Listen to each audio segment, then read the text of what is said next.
Hello there, and a very warm welcome to our special coverage on President Tinubu's administration 1 year in office. It's a very bright Wednesday morning, and I'll be doing that with some of my guests in the studio. I have Yusha Liu, an economist. I also have in the house Dr. Peter Piper, an energy consultant. And the last but not the least is Dr. Sania Liu. He's the Corps Commandant General, Neighborhood Enlightenment Safety Organization of Counterterrorism and Counterinsurgency. Gentlemen, many thanks for joining us on this special coverage. Thank you. Thank you very much. All right. So we'll start with the economy, the one that affects people, everybody, me, you, the Nigerian on the street, and everywhere. But gentlemen, let me start with this. How time flies. Sometimes last year, we were all happy, welcoming a new administration on board. The excitement wasn't there. Today, just time went by, and it is already 1 year in office. But let me ask you before we go into the economy, how is it like 1 year after? Let me start with Marlon Shirley. 1 year after, it's just an erosion of income, economic disturbance. No, don't go into the economics. Let's just start with the feelings. So we are happy that the system is going, and at least the president is responding to certain critical issues that affect Nigerians, especially looking at some interventions that he has made in appointments, in looking at also the performance of certain category of public officers. I think 1 year down the line, we have seen a change from a system where the president was quiet about all political appointees to a system where the president is responding to hue and cry from different corners. Yes. Dr. Piper. Well, I would just say Nigerians are resilient people. Okay. There is nothing we haven't seen. So, in Pidgin English, they say if you don't see 99, I would think can be 100. So, Nigerians are people who can endure. And, when the president was sworn in, he gave a gift this same day, 1 year ago. And that gift was the simple statement: fuel subsidy is gone. He courageously said He courageously said that. Yeah. And I'm sure everyone who buys fuel, you are the one who will speak for yourself what's been happening to your fuel tank and how it has affected everyone. But I can just say Nigerians are resilient. We have survived it so far, and we will continue to survive it. Yeah. Dr. Sania Liu. Well, it's been very tough, and it's not a case for Nigeria alone. It's a global situation where you have a global economic meltdown here and there. Nigeria is not staying in isolation of what is happening in the global space. Like he said, like my colleague said here, Mr. Piper, Nigerians are very resilient people, as well as the most docile society you ever see on earth. So it doesn't matter how it bite. Fela has sang a song about 20 or 25 years ago, suffering and smiling. So we are used to that. We suffer, we smile, and life continues. Okay, I think the president, in his own word, he also captured the mood of the country, where he said the preparation or the celebration of his 1 year anniversary is going to be low-keyed. So he himself understands the mood better than everybody, and he said he wants it low-keyed. This morning he's supposed to address joint session of the National Assembly to talk on 25 years anniversary of our democracy. 25 years. So it's been a long way. It's been a long way, yeah. That's quarter of a century. Yeah, Nigeria is done for democracy. Oh, okay. And, but the only thing I would just add here is that the National Assembly should wake up to its own responsibility, honestly. But because Dr. Sani, we cannot have a country bleeding with hunger, and they are going on SV 160-something million naira vehicle in the town. So they should learn how to make some sacrifices for the good of their people. We have seen countries that legislators refuse to use these vehicles. We have seen presidents who say, I don't need to change my vehicles. I will continue with the former president vehicle. The country needs more of this money. is in it. And then another aspect again, we are not patronizing the automobiles we have in Nigeria.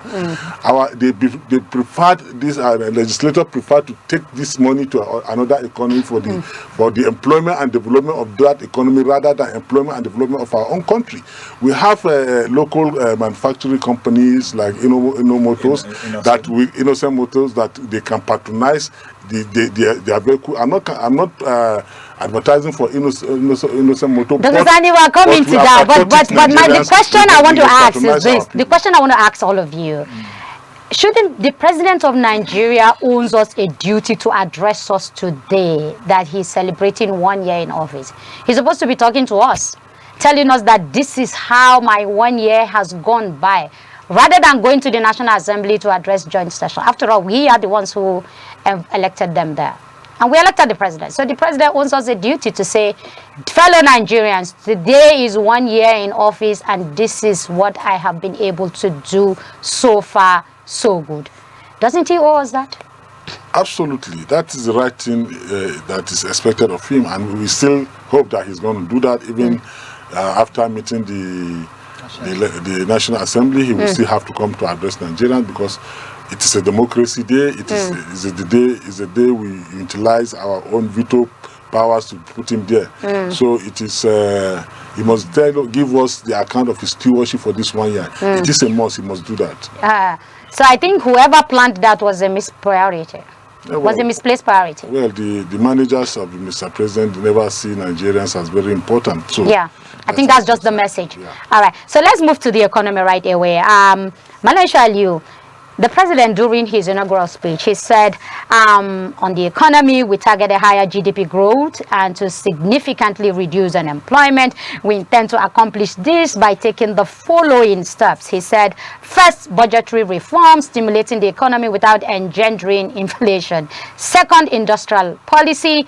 Third, electricity will become more accessible and affordable. I know when I come to electricity, I'll come to doctor. Then he said, jobs. My administration will create meaningful opportunities for youth.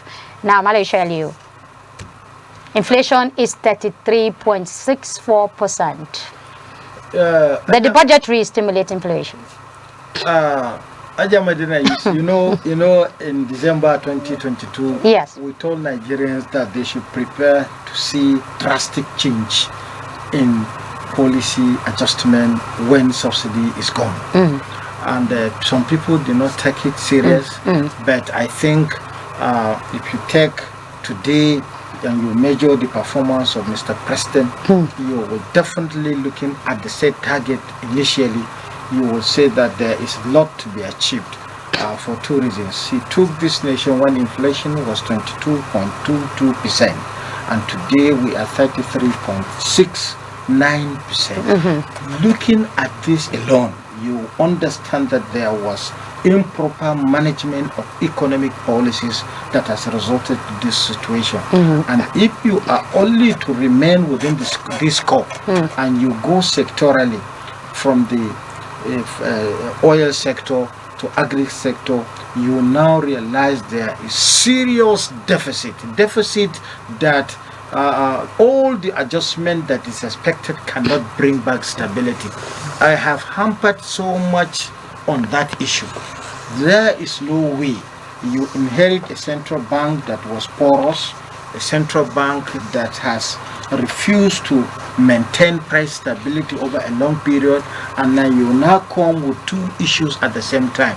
I have said, if you to naturally look at what it takes for an individual society to engage in agriculture, there is a time for planting yam, there is a time for planting different crops.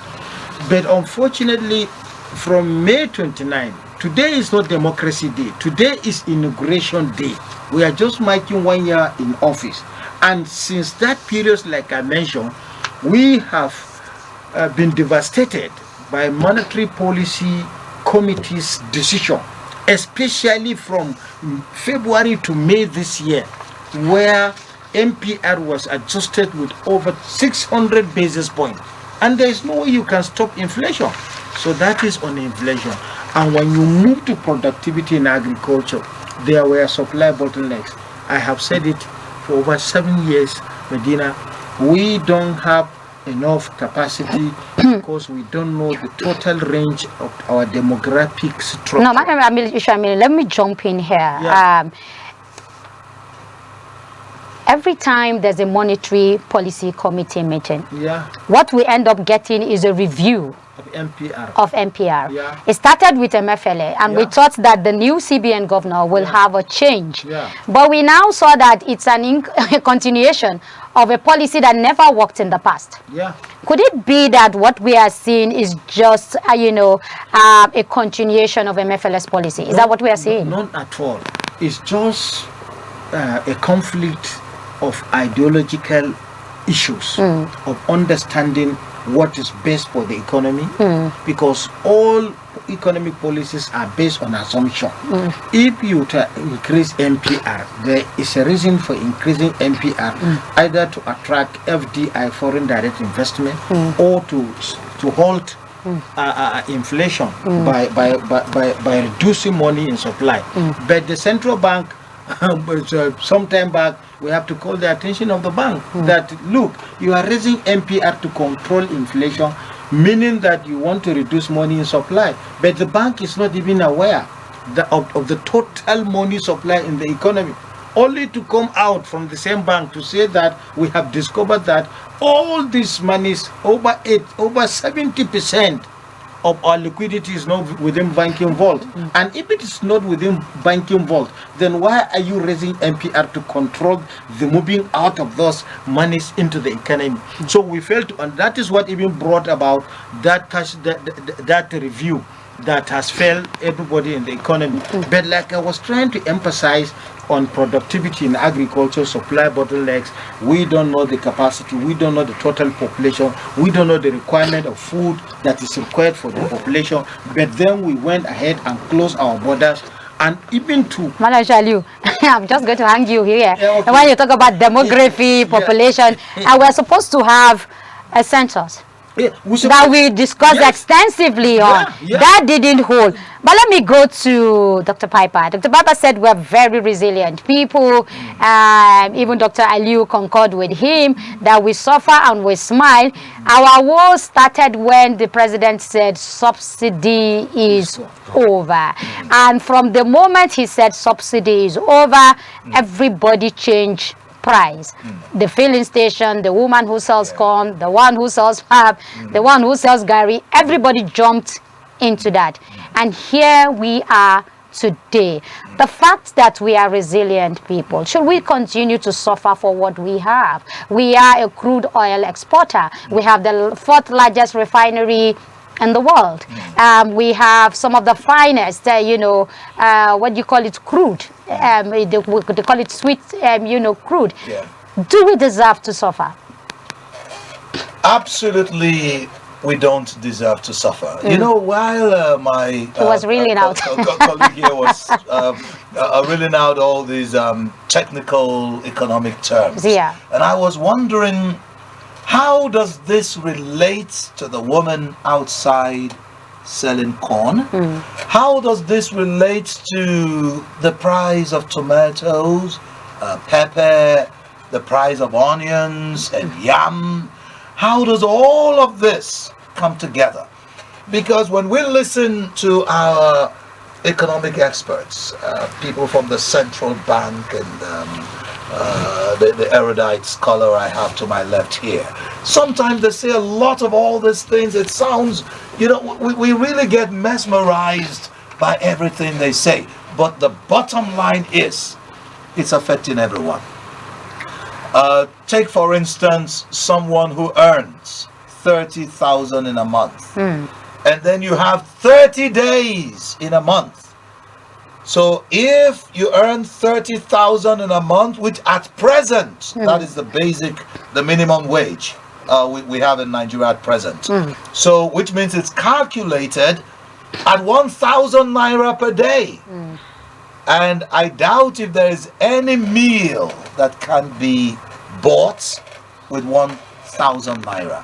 So I still would like to ask my gentleman here, with all of these economic policies, how does it affect tomatoes, pepper, onions, gari, and some of these things that don't require export? Of course, we know that with the price of fuel, because I was going to buy coconuts the other day. That was the day we all went out. So I called someone, a coconut just as small as this, and he said 1,500 naira. I said, hey, stop it. He said everything is expensive. I said, coconuts?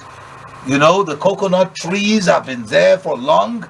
So are you telling me the tree, the coconut tree, is going to tell you, hey, I need 1,500?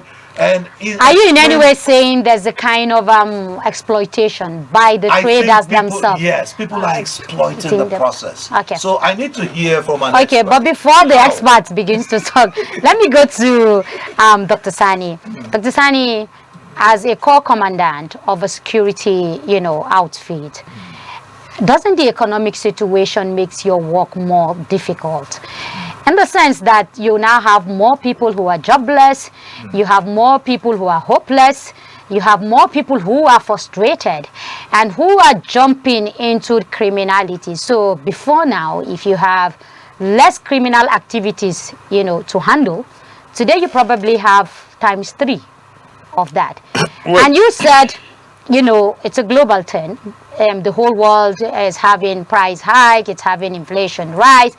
But does the whole world have the kind of quality of services that we have today? Yes, you increase your price and you still reduce your quality. Yeah, you see, Nigeria, like we keep saying, is a very unique nation. Okay. Unique in the sense that the leadership are insensitive to the plight of the people. And yet the people are understanding the insensitivity of their leaders, and they keep quiet. They don't do anything about it. They just follow them like that. Insensitive to the leadership, that to the extent that a president will just wake up in the morning and say no subsidy. I have not seen any nation in the world that does not subsidize things for its own country, for its own people. Go to any country, there's subsidy. And again, this is what we heard from President Tinubu and from Malam El-Rufai. Malam El-Rufai is saying that, is alleging that President Tinubu is paying much more higher subsidy now than Buhari's regime. So it gets us confused as a country, as a nation, and as a people. If this, you said you are removing subsidy, for instance, so that you want to create other refineries to we are going to suffer a time suffering, say for 2, 3, 4 years. When these refineries come upstream, we have availability of fuel, it will bring low the cost of fuel and all that thing. Nigeria now will believe that, okay, we are sacrificing in this direction. Of course, when you have fuel increase, it has ripple effect to every other thing in the country, because you need to move, transport these farm items from the farm to the city, to the market to sell. And the woman that is selling this thing will pay transport to go and come back, and she'll pay transport again to the market to sell. And the transport cost is high.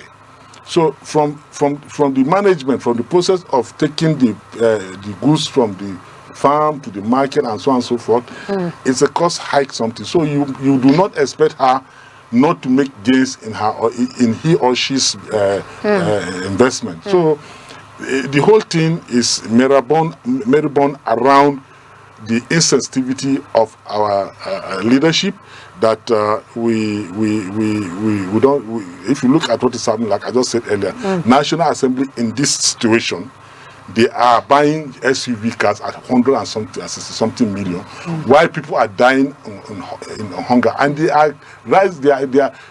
are shouting hue and cry that there is a lot of criminality going on. Why wouldn't there be criminality? That's what I asked you. That as the economic situation, of course, made your work much more difficult. That's what I'm asking. Of course, that is why you see a lot of kidnapping all over the places. A lot of people killing here and there. You understand what I'm saying? Because the common saying is that the idle man is a devil's workshop. to some extent, my organization is a voluntary organization. We have been able to team about 70,000 Nigerian youth to give them direction, to give them hope, to give them a sense of belonging, and patriotic, to be patriotic to their country. So nobody is paying anybody, but we have over 70,000 youths out there that are voluntary and helping out to ensure that there's security in the country. Right. So you see, the leadership need to look at the plight of common Nigerian and then know that this policy they are tuning out is not, just imagine what is happening to electricity tariff. How can you, in any sense of reasonable thinking, okay, that you Dr. cannot... we will come to electricity, don't worry, don't we will come, and he'll be telling us why electricity is expensive. But let me come back to Mala Yusho Aliyu, and even when we go to security, you'll be telling us what your organization has been able to do and how that has, made an impact on security generally as we speak. And Malaysia Aliyu, we've said it over and over, you and I, on economic matters, that government policy has never been pro-poor. Yeah, we've said it over and over. Yeah. Now, when subsidy was removed, we thought that the money was going to move from the cabals that they said to infrastructure. Today, the money has moved to state governors, because when you listen to allocation of FAC every month, you get to see that is 1.something trillion. Now you get the governor who gets 3 billion before now as state allocation. He's now taking ×2, maybe 6 billion. The money is not reflecting on the lives of the people that he leads, the masses themselves. So what we did with fuel subsidy is to remove money from the hands of the poor and give it back to the rich. So is that what we ended up doing? That we ended up empowering the rich, because we said we don't want a cabal. There's a subsidy cabal, and we created another subsidy cabal. That's exactly what happened. And then to add salt to injury, we now floated the naira when we don't have enough dollar to cushion. Not just we don't have enough dollars, we have not changed our attitudes. WW Roster always emphasize, before development process succeed, there must be change of attitude from different quarters. As rightly pointed out, the issue of policy somersault has to do with single conflict that we are facing every time. Knowing the conventional theories with an unconventional situations. Rightly pointed out by Dr. Peter, you see, why we are emphasizing on MPR, raising of MPR for the past 36 months, and the worst happens between February and May by above 600 basis points. That is what translates to the high inflation that we are seeing, and that is what has caused so much of poverty. In December 2022, January 2023, a Bureau of Statistics postulated 133 million Nigerians facing multidimensional poverty. That multidimensional poverty is including those with even among income grouping. Minimum wage is 1. You are taking 30,000, but you are faced with the problem of health, feeding, and this. You are faced with multidimensional. You don't have job, you are faced. You have job, you are faced. You don't have job, but you have autonomous consumers relying on you, you are faced multidimensionally. So this system can never succeed if you are taking conventional approach. Conventional approach always come with assumption that if you are floating exchange rate, there is possibility that exchange rate will only be required for transaction purposes. If you have a situation where exchange rate is required for safekeeping of looted money, that assumption killed that process instantly, because the attitude has not changed. So, but the CBN always try as much as possible to uphold conventional theories. Controlling inflation, it is the sole responsibility of the bank to maintain price stability. And for over 36 months, prices refuse to be stable, because if you increase MPR with the intent of foreign direct investment, you are not secure for investors to come, you are not secured for businesses to thrive, then definitely that particular unconventional scenario will hamper that conventional aspect which you want to translate. That is one.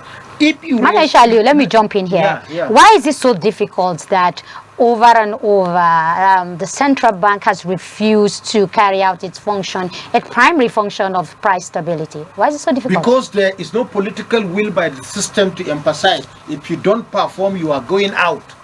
They will perform. And that is just the situation. Look at what MFLA, for instance, did.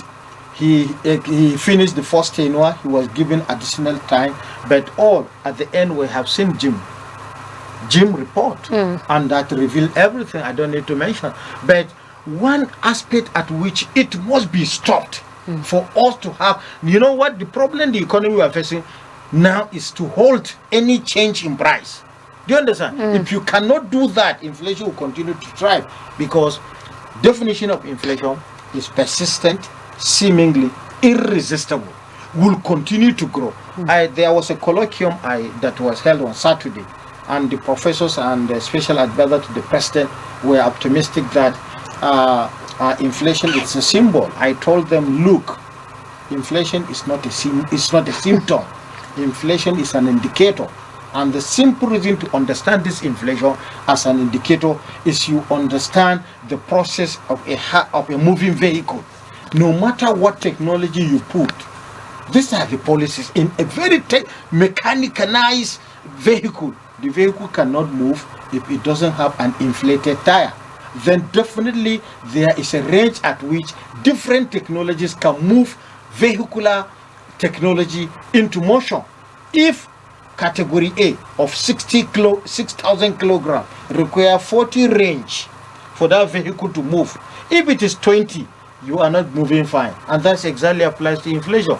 And if it is above 40, definitely you are moving at risk, and that is exactly the scenario of what price stability is. If, assuming President Tinubu was able to control this inflation, he will have succeeded greatly. And why you mention, why are we not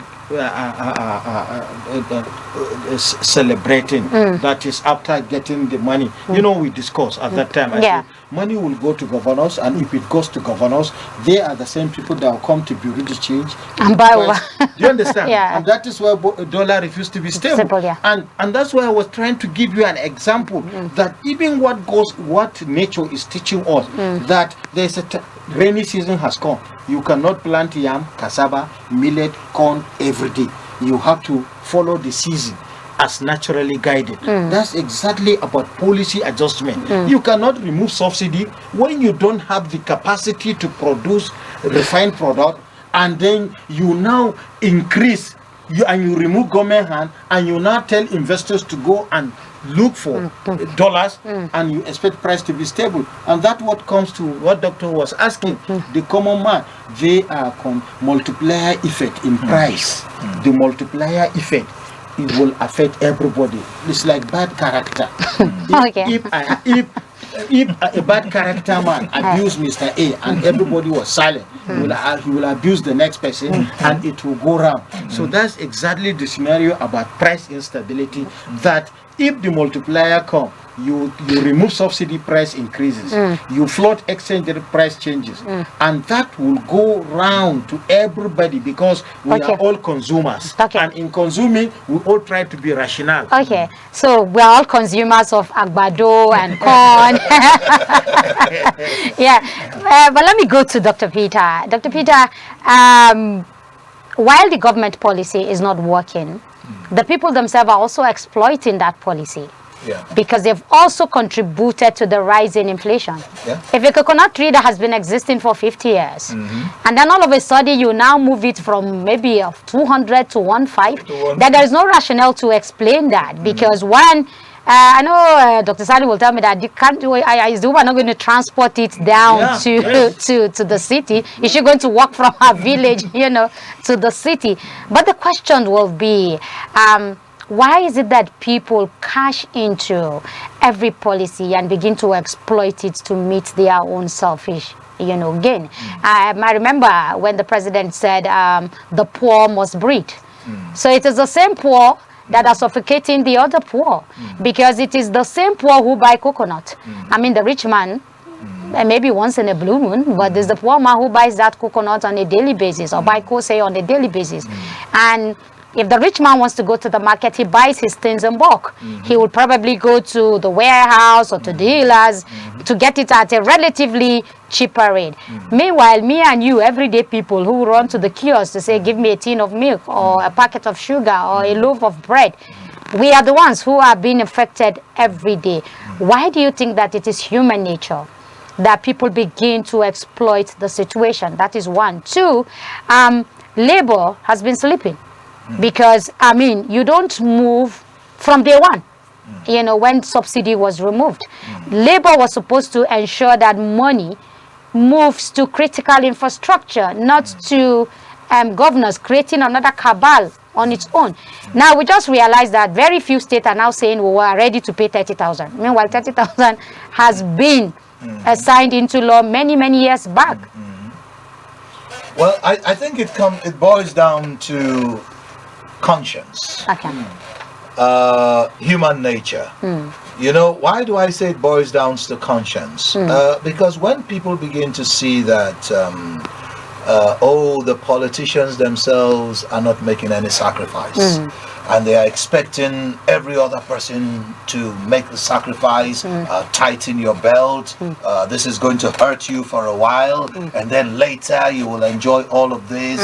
Now, it affects the consciences of people. First, just like Dr. Sani Aliyu mentioned, when he talked about members of the National Assembly buying vehicles of 160 million naira. But that is to aid their work, their activity. Their activity. Yes. Of the people who voted them in. Yes. And the people who voted them in are getting a minimum wage of 30,000 naira. So if you times 30,000 naira minimum wage, you need to know how many years you will work before you can ever, maybe someone should do that mathematics, before you can earn 160 million to help someone in the National Assembly take care of people earning 30,000 in a month. So when they hear this kind of things, when they hear the type of salaries governors receive, legislators in even state houses of assembly receive, how do you expect the woman in the market to respond to this? And then when you wake up in the morning and a distance of about 100 naira, or transport, you are told it is now 200 or 300 or 400. So the ripple effect in all of this is that we all become exploiters. Even the person in the market, the moment you get to the market, the first thing you're thinking about is, this is the only way I can cash in. This is the only way I can make my money. Before the president came in, during the campaign, he said a whole lot of things. He talked about empowering Nigerian youths. I don't know how many million of youths he said he will put into the Nigerian army. Okay. And he said, what will they eat? Agbado, cassava, corn, this and that. But when you look at it, do you know the average corn now this season is about 200 naira? And then the coconut that goes with it have never been this small before. Just a tiny little coconut like this, cut very, very, just like a fingerling, is 100 naira. So you buy one corn, you buy one coconut, put together 300 naira, and then a sachet of pure water. Sachet water is now 50 naira. To go with it. Just to press it down. So put it together, this is 350 naira. Yeah.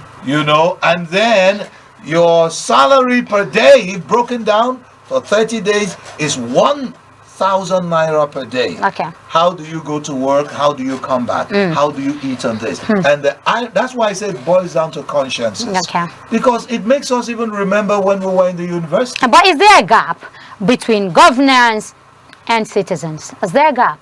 That's a gap for exploitation to take place. Is there I a gap? think there's a difference between being in government and being in government and governance. We have people who are in government, but they are not in the business of governance. So if you're truly in the business of governance, you should have a conscience. You should know that this policy that I'm putting out, how is it going to affect the ordinary person? But the truth about the matter is that these people have become so separated from reality. They are insulated by the amount of money they make in government that they have lost touch, complete touch with reality. So when the ordinary person in the streets is talking about difficulty, they can't feel it. They don't even understand They that don't English. understand what you're talking about. Okay, so let me come to Dr. Sani. Dr. Sani, at what point do people in government lose touch with reality? Is it that when they get the power, it begins to corrupt them absolutely? Or is it that they begin to have a cabal that says, look, forget about these people? Or is it that they themselves are not even ready to do what they say? Welfareism, this president said the poor will be his top-notch agenda. The issue of welfareism will be there. We've not seen that. Well, it's relative for us to say whether the president understands what is called the poor. No. Some of them... When he said when the poor must breed, that famous statement, the poor must breed, he said it. He doesn't understand what it means by poor. Okay. Do we have classes of poor? I think when he say talking about poverty, is somebody who has a car but cannot fuel it. Okay. Not the one that works. Those are the ones that he said they are going to breed, at least because he has removed the first subsidy from them, so he will find a way for them to breed. But the poor, who does not have even a bicycle, who can really earn 500 naira a day, who is not a government employee, how many percentage of Nigerians are employed by the government, who does not earn anything, and who go to the same market to buy what the president is buying and what any other citizen is buying. You are selling your rice at about 70,000 naira. What do you call a minimum wage cannot even afford a bag of rice. This is for privileged few that are working with the government. There are a lot of peasants out there that they don't even see light to do their normal jobs, daily jobs. There's no light, like the barbers and the rest, there's no light. They cannot even afford it. And rent has equally escalated. Everything about livelihood has escalated. I have seen some people, a young girl living in a squalor, in a dustbin area, made sheet arrangement. These content makers, they went in, and the rain from the rains was up to their knees inside her room, where she's keeping her things and where she's sleeping daily. She's a Nigerian, born by a Nigerian father and a Nigerian mother. The president is not looking, doesn't know about those people. I think what is disturbing our leader is that their lack of connectivity to the very beginning of where they come. The president came from such a background in Isaleko, but over time he has forgotten about those Isaleko's kind of life. And then there are people that are below the Isaleko people. Who is his SA that is connecting him with the reality of what is happening down there? Nobody. But Dr. Sani, wouldn't to us be unfair to the president, because he's just one man in governance? He has ministers, he has SAs, he has governors, he has commissioners, he has local government and people. Wouldn't we us be unfair to him to say he's the only one that will, check those things and solve this problem when he has people that is what he that said, are supposed to aid him? That is what he told us that he will do for us, and that is why we voted him. If he doesn't have that capacity, why did he present himself? God will ask everybody your stewardship. Definitely you will stand in question before God. How did you give what kind of leadership did you give your people? To the extent they said, what if anybody in your country sleep in hunger, the leader up there will have to account why he allowed that man to sleep in hunger. So you need to have a channel that you can reach out to that very poor independently as a leader. You need to create that connectivity. That tells you about the capacity. I have seen a leader today in this country before, who's, when you approach him, he will call you from your local government or from your state. By the time you are coming, he is going to be telling you the story of what has happened yesterday night in your street. You are not even aware of that. That is leadership.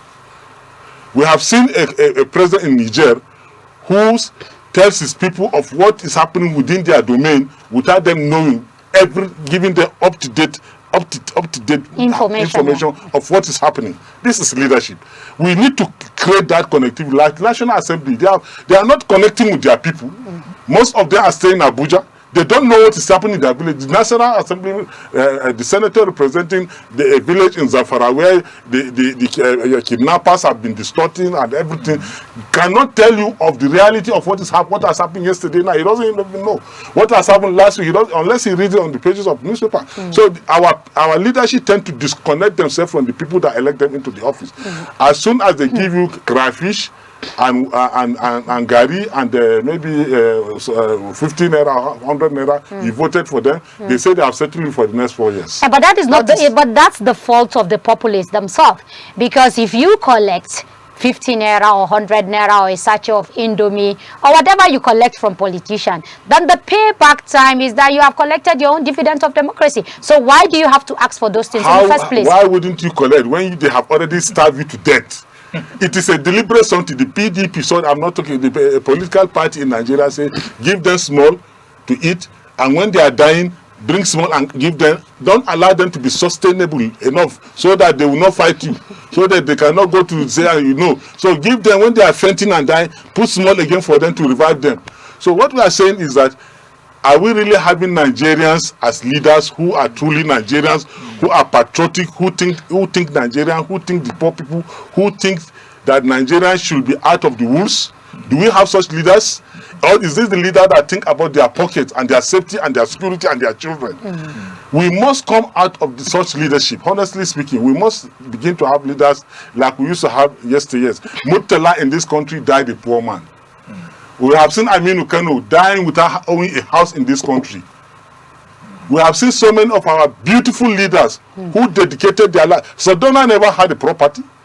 So how much is Sodana? Sodana never had even up to 30 pounds in his account when he was killed.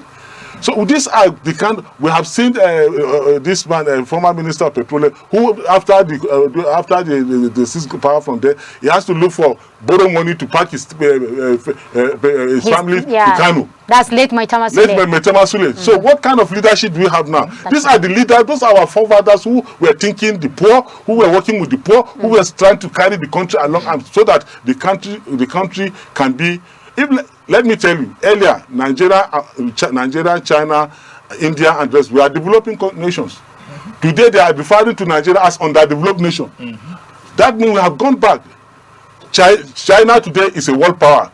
India today is a world power. Pakistan today is a world power. They are what do you call it? The defense industry with Nigeria, we are built and commissioned on the same period. Nigerian defense industry now is building furniture, while they have gone to nuclear powers. So don't we have that patriotism in our mind? Don't we feel insulted as a people? For all intent and purposes, Nigeria is the greatest black nation in the world. Okay. Whether you like it or not, we are supposed to give that pathway leadership.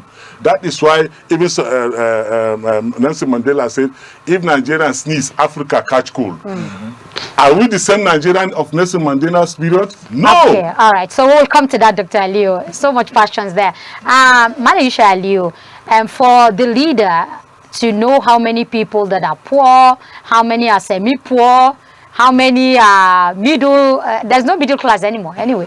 so you have poor, semi-poor, and then you have rich. You need the demography, isn't it? Yeah. Now, last year we were supposed to have census in this country.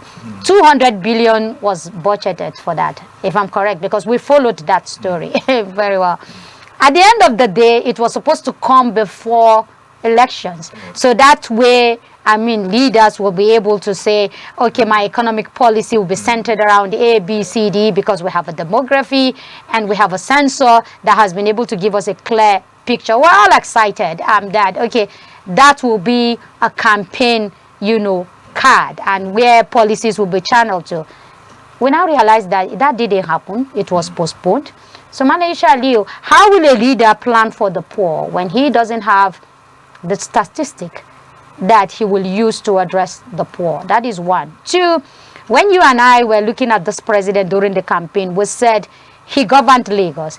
He rose the GDP of Lagos from A to B to C to this. And we're all excited that the magic that he used in Lagos was going to be brought to the center. Did it happen? Two different scenarios, and that is why it's good to understand liberal democracies, to understand also the social system in existence, federalism as it is, and democracy as it is. You have organs, you have structures. Lagos is not responsible for payment of subsidy. Nigeria is responsible for payment of subsidy. All these economic quagmires resulted as a pronouncement without careful decision. Subsidy is gone, and that is where we are today. So all the assumption that we put on Tinubu was, we never expected that, for instance, if an individual is getting married, and while in attendance of the marriage ceremony, the wife is offered to him and he paid the dowry, and the whole congregation agreed that you are taking your wife, I don't think it's a wise decision on that celebration day to now tell the relatives of the bride that nobody should come to my house, and you will now end well. And that's exactly the scenario. Once in a process of handing over power, you have not sit with the petroleum minister, you have not sit with any other individual, and you say subsidy is gone without even consulting the central bank. And that is the quagmire. That decision, prices change instantly, and that is why today you cannot control it, because it was a decision that was taken without prior decision. And if we are to get it right, we must go back to the drawing board. We are far lacking.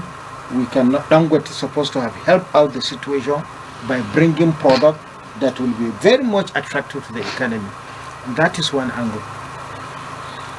Medina, one important aspect at which, if you are considering how you succeed as a leader, is you make consultations. Let me give an example. In economics, there is micro decision, there is macro decision. Micro decision in television production, you have planned to invite Dr. Sani, you have planned to invite Dr. Peter and myself, but you did not go and sleep. You have been calling us, giving us time. That is why we are making this production. And this production is not without cost, but the bearers of the cost is known to the producer. So in aspect, any economic decision that you are taking, you should consider cost and attractiveness of that decision. In Nigeria today, if I should be more sincere, is that this system that is called democratic system has a lot of coverage which must be involved. In your analysis of labor, that they have gone to sleep. No. In 2003, I was among those that went to the National Assembly with Adam Oshomole to stop the legislators from starting economic decisions. But today, Nigerians were carried away. We are carried away politically, and that's why we become a docile society. When Buhari entered, even if Labour wanted them to come out, they say no, give him time, and that's why we are getting it wrong. All economic procedures. You don't give you any time, because the market nature is hit and run. Anytime you see any change in price, you just have to react, or else it's taking away part of your own comfort zone. And that is why today all incomes are eroded. If you are taking 30,000 naira, the 30,000 naira is gone. It's no longer your own property, that 30,000 naira, because the credit that is on your head is above it. So it's like an autonomous consumer. An autonomous consumer are those who are consuming but without any identified income. Okay. And if we talk about this census that you brought, the second aspect, last census was 1991. I was an enumerator. No, there was another one, 2006. The 2006 was not as properly organized as 1991. Okay. And that is why I always refer to that one, because during that 1991, it is more closer to reality than 20, because 200 million, 100, there was projection made as far geometrically. So what we had expected, former administration that spent 7 years, I remember setting agenda for Buhari in 2015. I urge him to please understand the number of people of Nigeria. That will help you to know the working class, the unemployed, the old, the young, so that you can proper policy. But we wasted 8 years, nothing. And last year, remember, I said, you cannot hold censor while at the same time you are conducting an election. It's not going to work. So now, Nigeria celebrated 64th anniversary. We are about to celebrate 64, sorry, we are about to. So now, if we are to properly arrange ourselves, there is a time that is more conducive for population census. And what time is that? That time should be December, January. Next year? No. The time, in my own understanding. Okay, could be any December or January. December to January, because at December people will go to their proper location and they'll be quiet and there is less movement except after. So you can track everybody according to where he belongs. Okay. Naturally, we are operating federal structure. Yeah. So that, like Dr. Sani mentioned, you elect somebody from Zamfara. And if he comes to Abuja, he hears kidnapping is ongoing along Safe Road, he will not go home again. Why will he go to Safe Road? So and get kidnapped in the process? By that December, that's why you see Abuja empty. Are you getting it? Okay, because we're all going home. Yeah. Unless that's if you have a village to go back to. Nobody. I don't have a village to go back to. No, Abuja is a capital for all. Okay. If I tell you are living in Abuja, give me your identity of being an indigent. You don't have. Do you understand? I'm a Nigerian. You are just a Nigerian, and you don't have any political power so far as except from voting. No matter how good you are. Yeah. So what I try to simulate is this. Okay.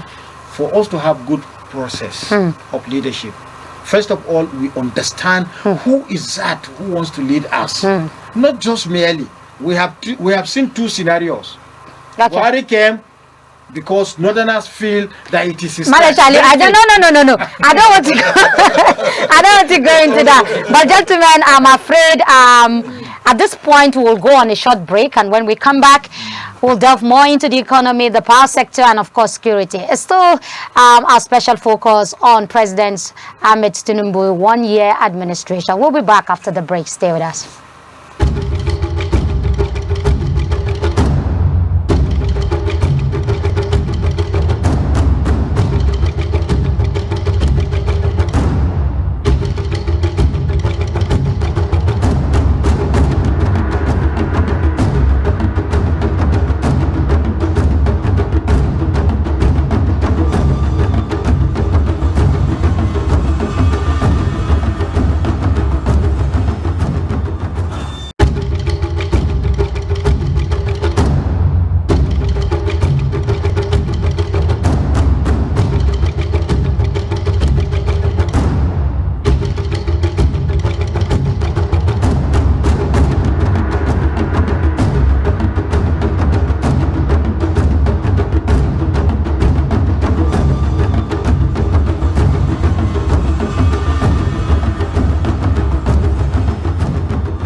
Welcome back. It's still our special coverage on President Ahmed Bola Tinubu's one-year administration.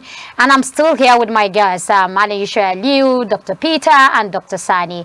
And we're still on the economy before we delve into the power sector. Now, Dr. Peter, when people say you're docile or you're strategically docile, as the case might be, do they really mean an offense when they say Nigerians are strategically docile? Because in democracy, there's supposed to be constant engagement. Dr. Sani Aliu is saying National Assembly members come to the National Assembly, they forget their hometowns, they forget their villages. Why wouldn't they forget their villages and their hometown when nobody is holding them to account?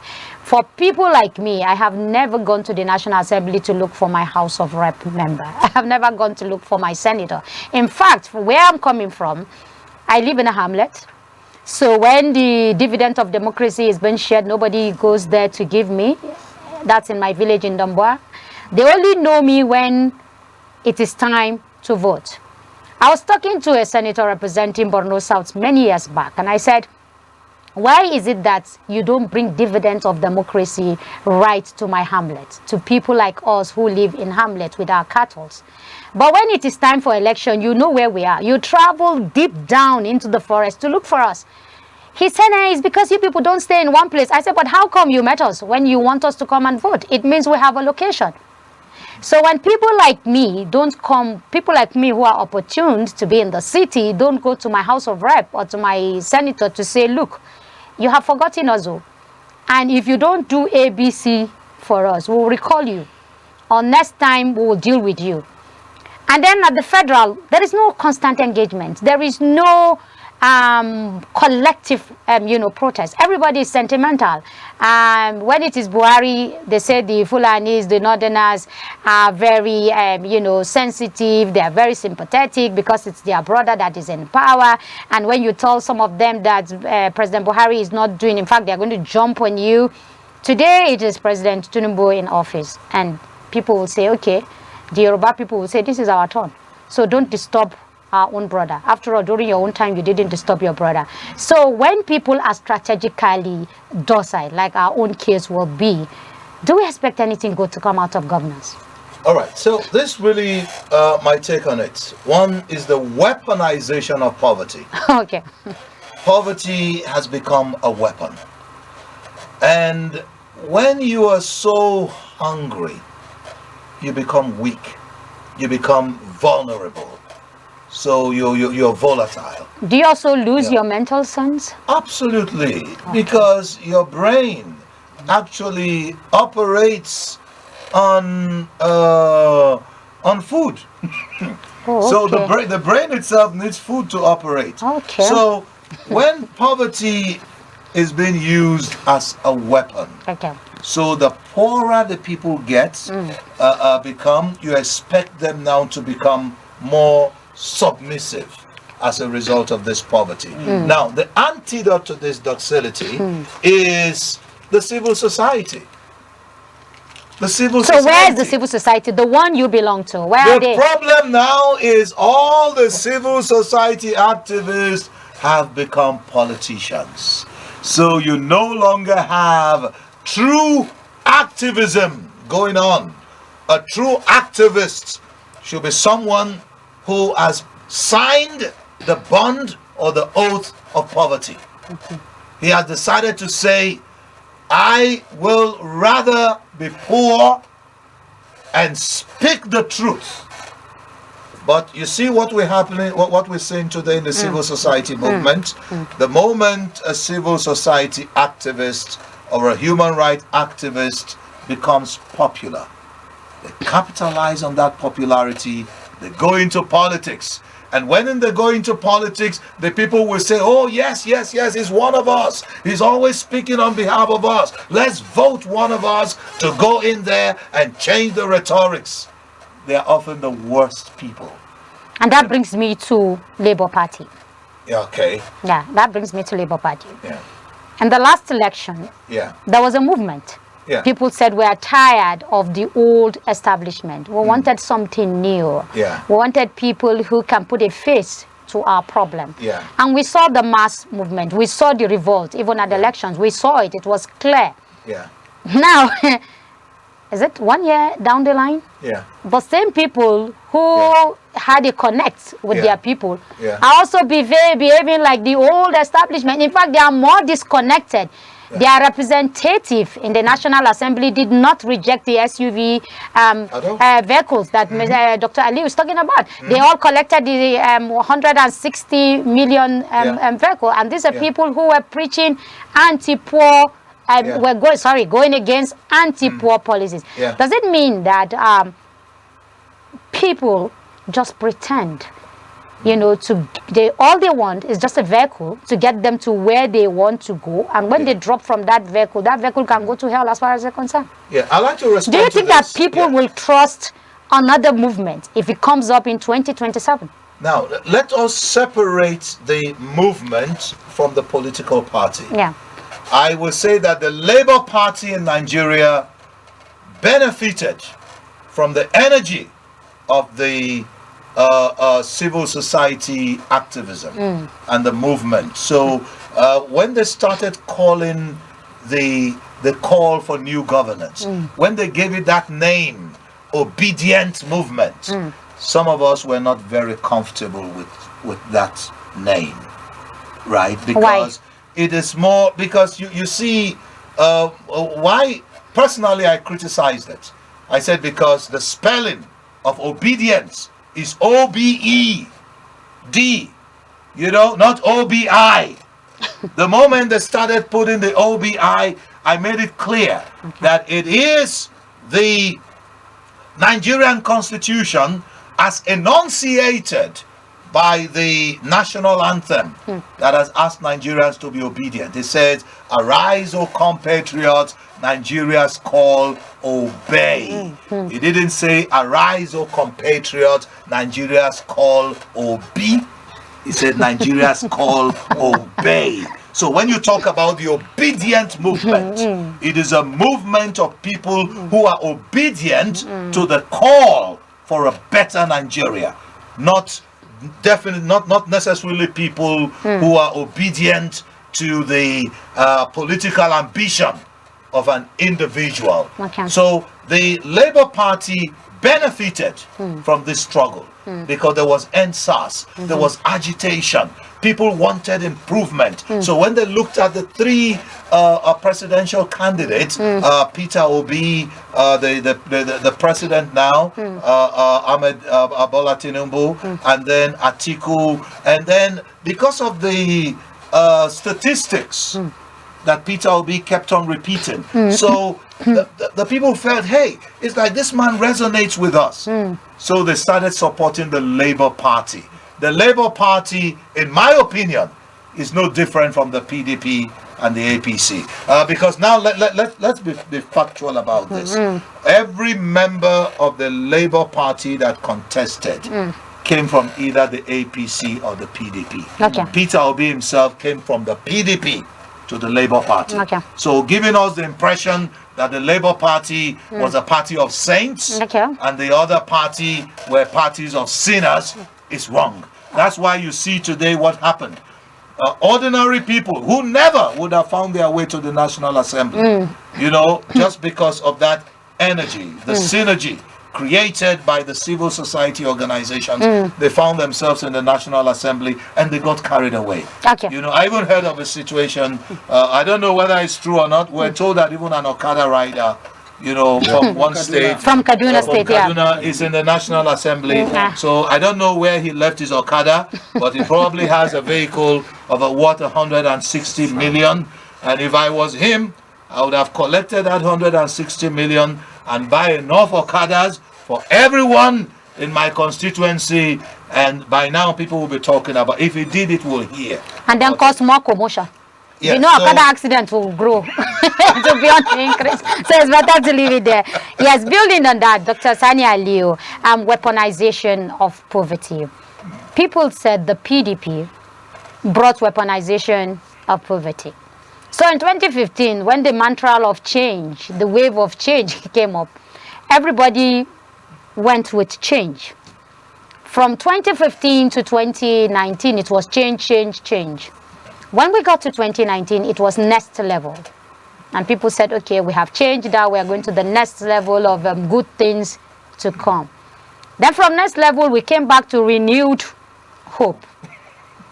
Is it that, the question will be, is it that this same circle of weaponization is what we are driving around? And as a people, we didn't even notice it.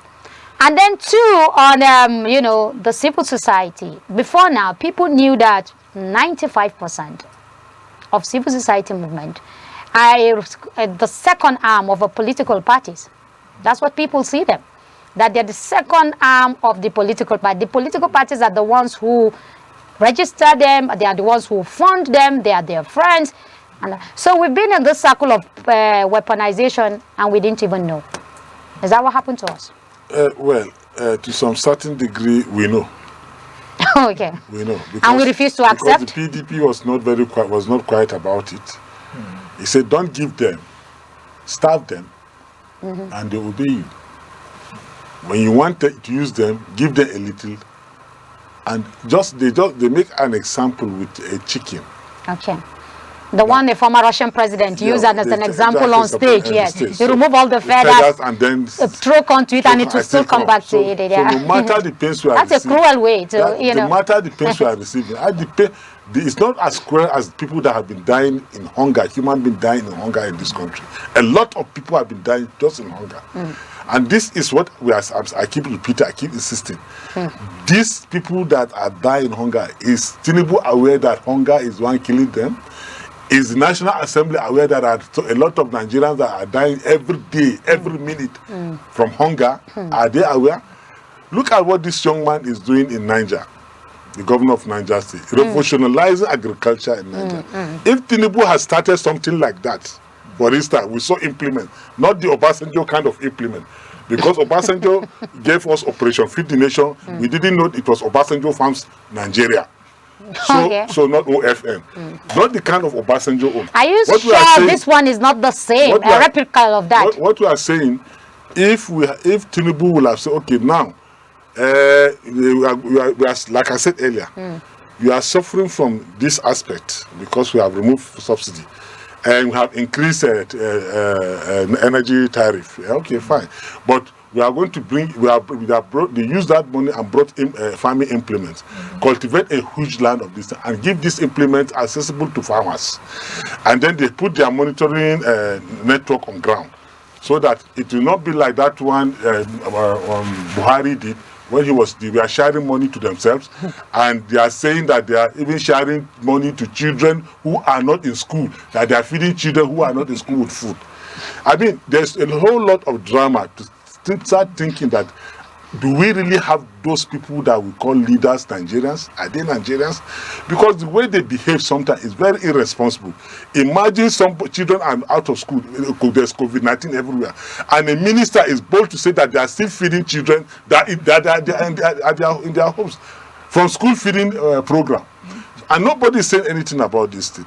Now, all this, you know, in 2001, I made a paper I did a presentation in Muslim Center, Lagos. Okay. That there is no way you can legalize illegality. When you patronize illegality, there's no way as a government you can legalize that illegality. And that is what took us to this insecurity we are facing today. It started as a play. OPC was bombing northern houses with eggs in Lagos, Ikeja, Agege, and the rest. Now, in 2001, I posted in the paper that Obasanjo is whining and dining with Gani Adams. Now, if the other part of Nigeria realize that there is gains in conducting illegality, everybody will be jumping, the Nigerian youth will be jumping into. Thereafter, we got the Niger Delta militant. In that same paper, I told them that if the ordinary realize that if he's behaving this way, illegal, and the government will patronize him, he will go around bombing places because he doesn't really have anything to lose. At the end of the day, we saw Boko Haram bombing everywhere in Nigeria. This is a paper I wrote 2001. 23 years down the line. And this is happening. Now, I don't understand the kind of leadership we're having in this country, that they don't take 100 years to come, 50 years to come, and make projections so that Nigerians will start working towards that dream. We now have a plan. This is our plan, 100 years plan. Nigeria must be, at every 10 years, this is where we are going to evaluate our movement. Now, where we started from this point, where are we now? We're at this point, okay, we are driving, and it continues like that. So that Nigerian will, for once, say, okay, it doesn't matter, we are suffering now. In the next 10 years, there's going to be food surplus in the country. Okay. So we are going to enjoy ourselves. In the next 10 years, the refineries that Tinubu is building is going to go into operation. We are going to have abundance of fuel. There is nothing that is happening. You just see some sycophants going around doing books and things, say that there's 365 days in the office and this and that and that and this, without anything to show. Okay. I'll come back to Malan Israel, and I'll give you 1 more minute to round on the economy, and then we'll delve into electricity and we'll round up with security. Malan Israel, talking about plan, President Buhari said he's going to he's going to bring 100 million Nigerians out of poverty. 10 years. And he said every year 1 million. Well, by the time he finished that plan, more people became poor. So it's not the issue of not having plan. It's an issue of we didn't follow that plan to the letter. But let me take you on what the president said as far as the economy is concerned. He said monetary policy needs thorough house cleaning. The central bank must work toward a unified exchange rate. That has not happened. This will direct funds away, into meaningful investment, equipment, jobs that will power the economy. He said interest rate to be reduced to increase investment and consumer purchasing, ways that sustain the economy at a higher level. Now, he also said that whatever merit it had in concept, the currency swap was too harshly applied by the CBN given the number of unbanked Nigerians. The policy shall be reviewed, and the meantime, administration will treat both currencies as legal tender. We started with taking loans from the IMF, the World Bank, anywhere we can find loans, and we are screaming we're too indebted. Today we are taking more loans from the from monetary and the IMF and World Bank. Just recently, the African Development Bank is saying that Africa is hugely indebted, and they might just go under. I'm not surprised. Professor Adeshina is a Nigerian and has given his contribution in the development of agriculture. But however, banking is quite different from sectoral agricultural sector. Remember that when you take Africa Development Bank, who is the highest investor? Nigeria. In Africa? Yep. Outside Africa? US. Good. So now, under this same capitalism, classical economist Adam Smith once said, always remember this one when you are looking at them. It is not out of a benevolence of a baker that you are eating bread. It is out of profit.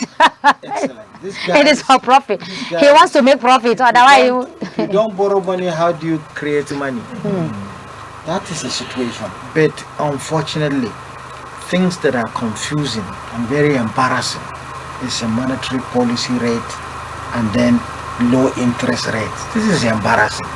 There is no way you raise MPR and interest rate will not increase. You can only stop increasing MPR, because when you increase MPR by whatever basis, you are increasing cost of borrowing because you are trying to reduce money in supply. That's why you are raising it. So the conflict here is for the president to understand that bank is not helping him to achieve this economic goal. And even if you achieve these economic goals, how many businesses are thriving that can borrow money and settle in good time? This has to be understood. The small and medium enterprises are the engine of growth. If microbanking is not performing, it means they are not performing. So Even if you insist on interest rate, or you increase the potentials of having surplus fund with the Bank of Industry at lower interest rate, remember that the essence of making production in a private and public interest is to make gains. So unfortunately, Mr. President is not dancing along with the central bank, and there is need for the bank to understand that for them to create price stability in an economy under a given period, there must be stability for at least 90 days. We cannot be moving after 28 days. Inflation will change, interest rate will change. So we are expecting to have a progressive growth rate where the target growth rate by the economy, either rated by the bank, that is World Bank, or either ambitious by the appropriation plan of the government. So in my own, there is need for us to understand that we are not operating where Nigeria is benefiting for one reason. All investment is geared toward creating new jobs. We are losing jobs every day, and we are losing jobs as a result of policy adjustment, hike in tariff, electricity hiring. No, before we come to that, isn't it also high time that we have an economist as our CBN governor? Because these bankers have never helped us, from MFLA to Cardoso. You can have a professor of economics if he is coming with conventional theories for development financing. It's not going anywhere. The only thing is for you to understand the domestic requirement. China understood why is the entire Western world disturbed about Chinese devaluating their currency, but they are emphasizing on Nigeria to devalue its currency. How many times did the bank, do you understand, adjusted devaluation against our currency, and then floating the exchange rate at the same time, and at the same time importing PMS, which is a primary product with 40 years we are producing it. So I think, so if in one word, if you're telling the president as he moves into his second year, if there is one word you're going to tell him to turn the economy around in 30 days or in 90 days, what will that be? I will tell him first to hold MPR with the central bank. Second, to try as much as possible, we are into agri production season, to reduce cost of input. That is when we can have probably fair prices in the next 6 months or 5 months, if the cost of input is less. But if the issue on ground, the cost of input is high, we shouldn't expect inflation to come down, and we shouldn't expect our growth rate to also be positive. And you should also open the borders. I have said that times that number. Okay, I'm only reminding you. Yes, Mr. Peter, all over the world, capitalism has not developed people. It has always developed a very few and made large percentage poorer and hopeless. In our own case, what we practice is crude capitalism. Capitalism that doesn't even leave crumbs for you. Isn't it high time developing countries like ours begin to think of an economic system that is progressive in nature, that has an inclusive growth, and one that will take us from where we are today to the level that we want to be? Absolutely. We need a progressive economic system. There has to be a radical approach on our economic system. We need an economy that is driven from the micro system. That means, to break it down, to use these economic terms, we're talking about small and medium enterprises. If there are people in Nigeria here who all they need to start up a business is just about 200,000-300,000, and they can't get it from anywhere. Some people, all they need to start up a small business is about 500 or 1 million naira loan. They can't get it. So if we can begin to look at it from that angle, from that point of view, someone who wants to sell. I'm from Delta State. I once met a very enterprising person during the last campaign, and I said, if you're going to ask the government to do something, what will you do? She says, I can cook very good banga rice or coconut rice. You know what that person was actually thinking about? She was actually going to hawk her rice. Sell her food, yeah. If I can get a bag of rice, if I can get the pot, if I can get everything carried on my head, I said, no, how about if you can put it on a wheelbarrow? He said that will even be a luxury. So you can think Nigerians are so creative. That is why this country is still floating. What has caused wars in other countries? You know, it's what we are enduring. Just like Fela said, we're suffering and we're smiling. You know, we're taking it like as if it's a normal thing. So, in one word, I think we should look at the micro economy. We need a new economic approach, an entirely radical approach. Yes. Different. Okay. Dr. Sani, you said all over the world, the economic is biting harder. We've seen protests here and there. And as the same question, things are getting out of hands. People are losing their jobs. People cannot afford good food. And sometimes even the pension funds have been deployed to infrastructure, like what we had the other day, that the government is trying to use the pension funds, about 20 trillion now, to inject into infrastructure, and people said don't try it, and this is our savings. Now the Manufacturers Association have also said because of the increase in the MPR, they are going to reduce productivity, and that means more people, you know, will be laid, you know, off, coupled with the electricity tariff and all of that. Will a common sense economy bring us out of the wood? Absolutely. Absolutely. Like I was just saying the other time, the governor of Niger State has actually brought insecurity to Niger State now, without shooting the gun. Security or insecurity? Security. Okay.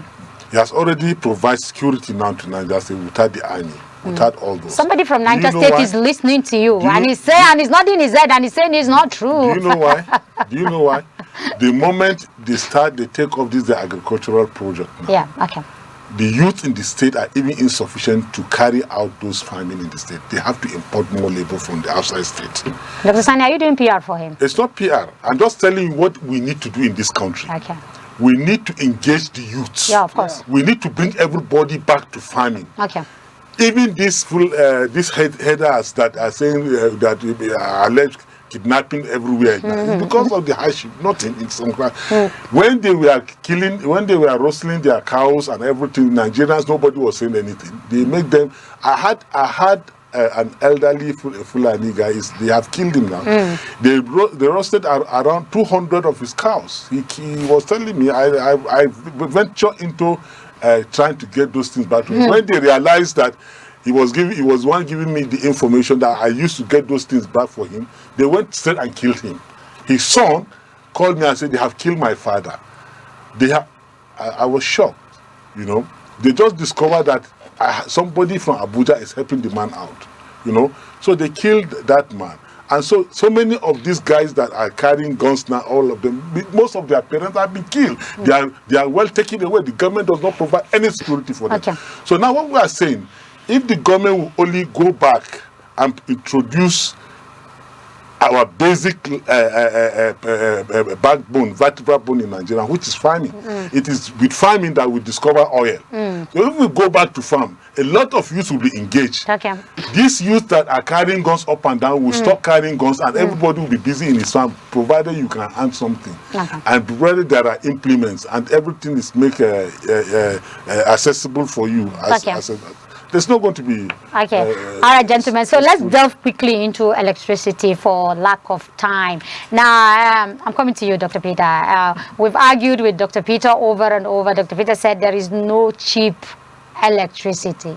That electricity is expensive, and the earlier we realize that, the better for us. But Mr. Peter, let me tell you what the president said during his inauguration. He said electricity will become more accessible and affordable to businesses and homes alike.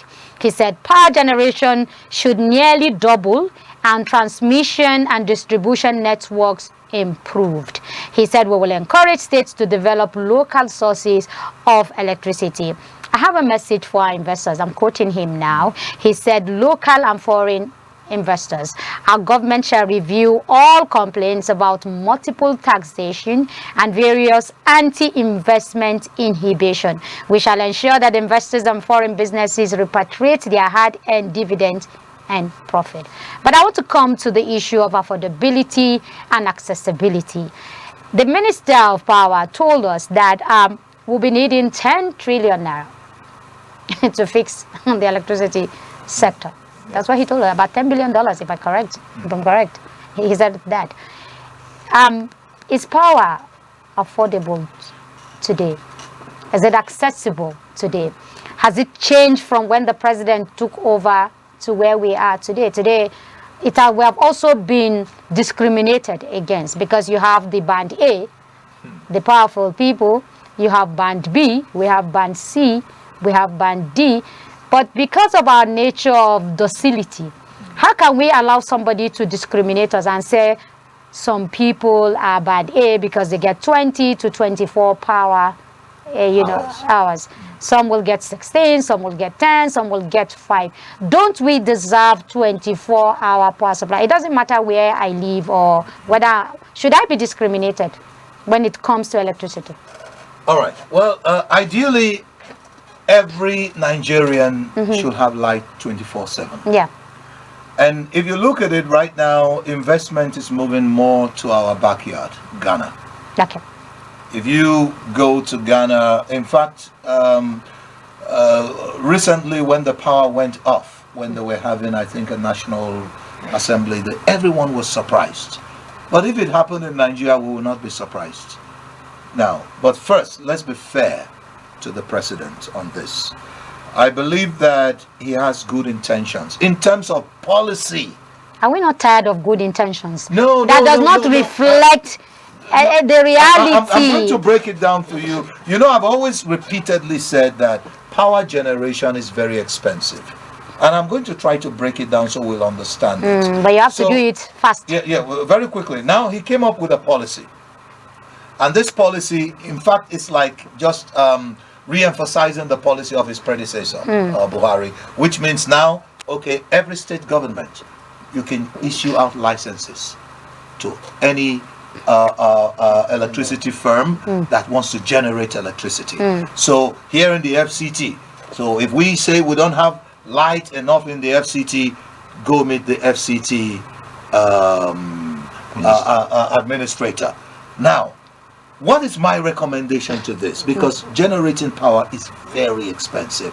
When the minister tells you that we need about $10 billion dollars, he's even underestimating the reality. Generating electricity is a very, very expensive business. But this is where we are getting it wrong. We are looking at macro power plants, which means gigantic power plants. Nigeria has been trying almost forever to build big, gigantic power plants that will supply massive electricity to everybody. That is not the way to go. That is not the way to go. We should look at the greatest success systems all over the world. China, the United States, Russia, even India, pick all the other countries in the world. What did they do? They come up with microgrid. What is a microgrid? A microgrid power plant is doing exactly what the power plant on this television station is doing right now. If the light goes off, what do we all do? We all have our microgrid, which is our generator. We just go, we turn on our generator, and then we have light. This is what a microgrid does. So if in Area 4 in Abuja, you have a microgrid that is capable of the energy needs of people in Area 4 or Zone 4, you have another microgrid energy company that can say, hey, I have the capacity to take care of Zone 1 and Zone 2. Now, we're not saying you're taking over from the national grid. These are backup grids. So when anything happens to the national grid, the first thing you do is you inform those micro stations, hey, we're having a breakdown from the national grid. Can you take over? And then they take over. The public will not even notice the shortfall. That's what's going on in China. That's what's going on in the United States. They don't have this giant capacity to supply electricity to the entire country. We don't have that. For one megawatts, if you want to use solar, if you have 25,000 solar panels of 400 watts, you can generate up to 1 megawatt. And when you look at what 1 megawatt could do, so this is why we're saying break this thing down to smaller companies. So where some small companies can say, I can break a local government into 4, and then you give it to 4 different contractors and let them be micro grid power stations. So they share, just like you did in the banking sector. You know, when you take your ATM, you can use your ATM card, you can use it everywhere. You don't have to go to First Bank because you use First Bank. They have an inter-switch. So that is what we're recommending. So when, with the same metering system, if the energy is coming from the major power plants, that time you're having energy, you are the one that will get it. The moment you go off, the microgrid takes over. Then the energy that is generated for that time you went off comes to me, giving you a microgrid. So you that is given, that they keep switching off your phone. At the end of the day, you will now say, hey, why am I giving 6 hours of electricity? You know, so there will be no need for band A, band B, band C, and band D if you have a backup microgrid. A microgrid, for instance, a Nigerian with just... How much will a microgrid cost? If you have a Nigerian... How much will it cost? For instance, 1 megawatt on solar, you know, it may look a little funny anyway. You need up to at least about $5 million. Okay. Now, not even naira. No, not everything is imported. Okay. Let's say now some Nigerians can afford this. We're not that. Okay, I will come back to you. Okay. Dr. Aliu has a different type of electricity, which I'm coming to. Dr. Aliu, you talked about Niger State. Yeah. Niger State is the powerhouse. They call it powerhouse because Shiroro Dam is there, this other dam is there, yet they don't have electricity. The communities there are even cut off from electricity. Today, the governor is revolutionizing agriculture. Now, the agriculture will not end with farming. There must be a value chain for production, for packaging, for storage, and all of that. You know, the value chain must be complete. And electricity is what will do the magic. And then smaller industries will also, you know, come up. And then the youth will be employed, and this will... Will this microgrid that Mr. Peter is talking about, will it solve the situation? Or the one, I know you told me about a new kind of electricity that you are also, coming up with. Which one will solve our problem? Well, first of all, I would like to commend President Tinubu in this regard. Okay. For allowing states to generate their own powers. Okay. It has been signed that every state can be able to generate its power. Now, we have a lot of alternative in power generation. He just spoke about solar. We have the national grid that we are talking about, this water, hydro, and we have the wind.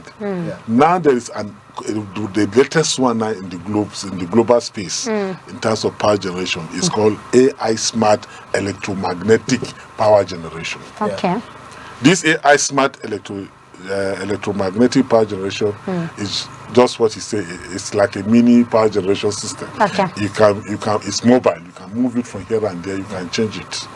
So you sell to the national grid, for instance, because you are buying, you are using their facilities in terms of supply, transmission, and so on and so forth. So you sell to them, they pay you, and they supply.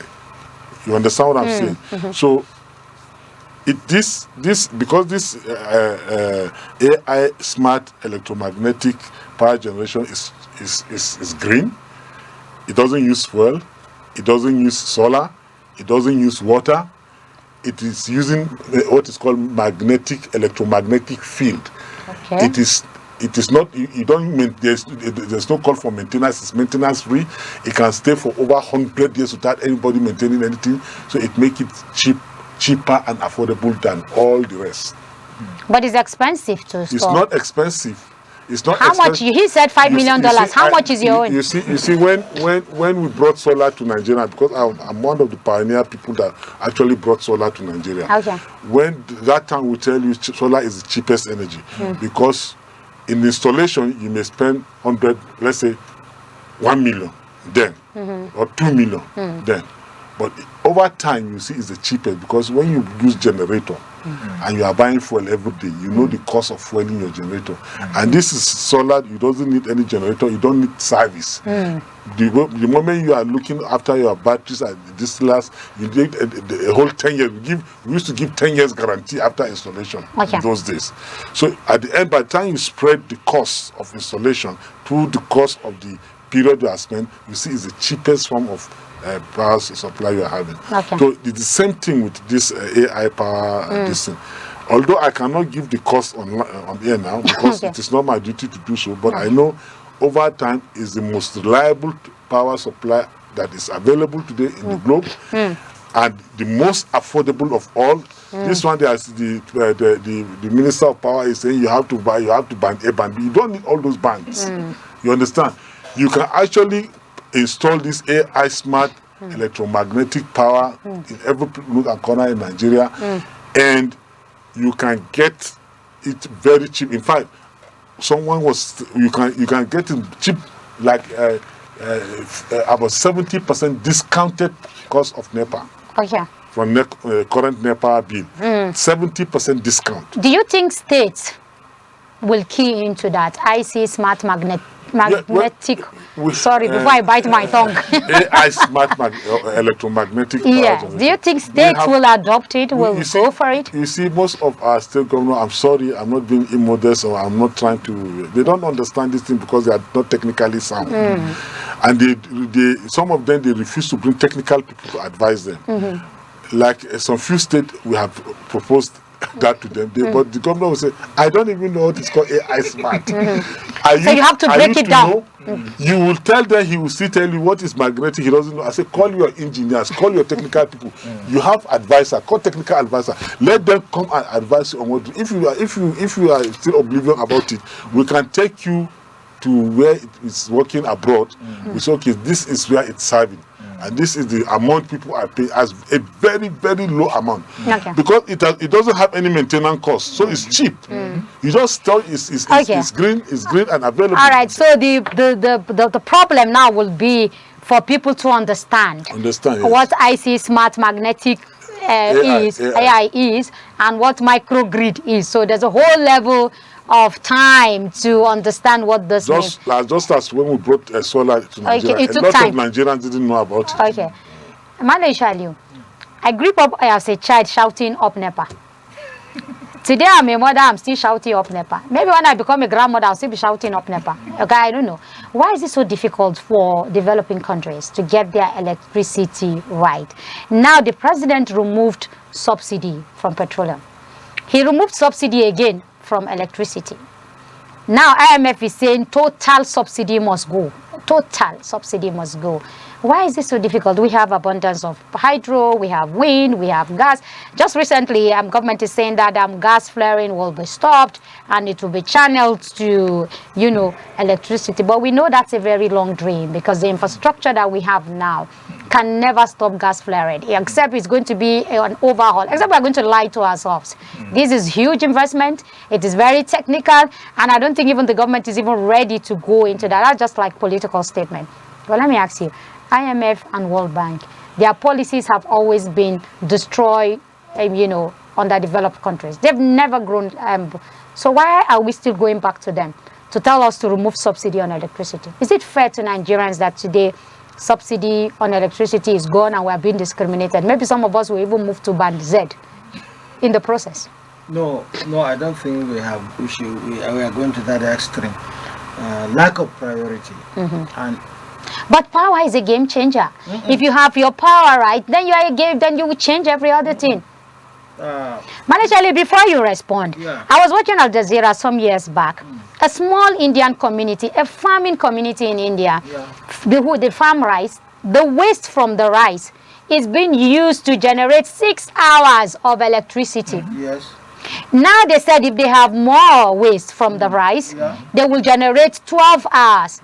So they are moving from 6 to 12, from 12 to 24, just waste from rice. A local community can generate in all electricity. Here we are talking about mini microgrid, or guys talking about IC magnetic, AI magnetic. Here a small community is doing on its own. Why is it so difficult for us to have electricity? That's why I said it's a question of priority in the first instance, and then commitment. Going by history, this organization that we are signatories, IMF, World Bank, there was a time Nigeria borrowed IMF funds. Yeah. So you see, but we're so rich at then. But when political system is evolving, the leadership style was changing, and we are now facing a different situation where the dictate of who becomes is in the Chatham House and other institutions. But why I am optimistic that we can get out of this. Nigerians are resilient people, as advocated here, and our ingenuity is unquestionable. If Paul Kagame can change the theory of electricity in Rwanda, there is no way Nigeria that has gigantic dams for generation. Remember, AI smart technology, as he is emphasizing, China has gone beyond AI. They are now using generating from ocean currents. Yeah, we even saw that project. Yeah, from ocean current, generating high-speed technology, electric energy. Even Thailand. Yeah. Even Thailand. So if you go by what is obtainable in the world, there is nothing as pronounced as energy all around individual, because even the movement of an individual is releasing energy at any point in time. So we have a lot of energy here being released. Exactly. Without, that's why when you are sick, the energy disappeared. So, but one thing, as I say, we don't have priority. Why is Nigeria at 64 generating 3,000 megawatts with a facility that you can generate 60? Saudi Arabia for 40 years. Don't even go there. Tanzania here said they have over-generated. In fact, they have to reduce it, turn it off. Even Nigeria generate greater than 6,000, but we don't have distribution channels. Efficiency. Do you understand? Yeah. We have to auction it out because it's not even selling. We auction it out. So, but what are the potentials on ground? Dangote refinery that is refining 650,000 barrels per day has the capacity of generating 12,000 megawatt. Now, if you now compare single private investment generating 12,500 megawatt, assuming Nigeria is no longer producing 3,000 megawatt, then it means the entire production in Nigeria is going to be doubled. What are we doing about that? If that 12,500 megawatt to be generated by Dangote can be enough to Lagos alone, Lagos access. Then, but what is the plan of the Dangotes? Is it going to generate and give us, or generate and sell again at a very high tariff? Maybe 500 per unit. Point of sale, there is a cost attached to transport, and that is why we are distribution. That's why if Russia refine crude oil, we pay transport cost to bring it to Nigeria. If Ghana but electricity, there's no transport cost. No. The cost of distribution, because you cannot distribute through air. You distribute with channels. So, but what do I am emphasizing? If Lagos alone can have that production out, Lagos will be full to capacity. The entire Austin will be full to capacity. But what the advantage that we are now like commended by Dr. Sani is that in Kaduna State, air fire was able to generate. Just go outside Abuja here, out at Katari, go and see the production by Salini inside that zone. But our own effort is not being complemented by our consumers. What do you mean? In all electricity theft? No.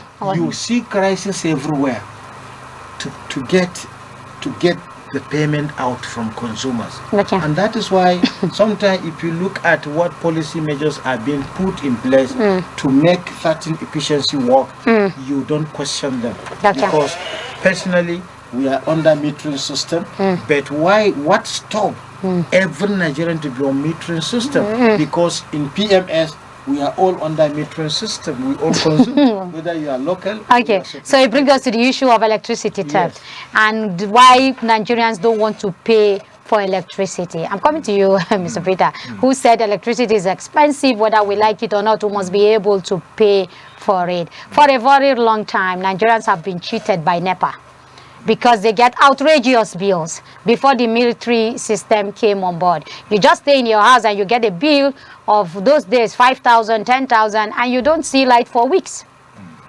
And so the anger, from then, it came, and then when you now came and you said you meter, people now said, okay, we'll get back to you too. Now that you are meter, we can bypass you and go on to do the electricity theft that is also destroying the sector itself.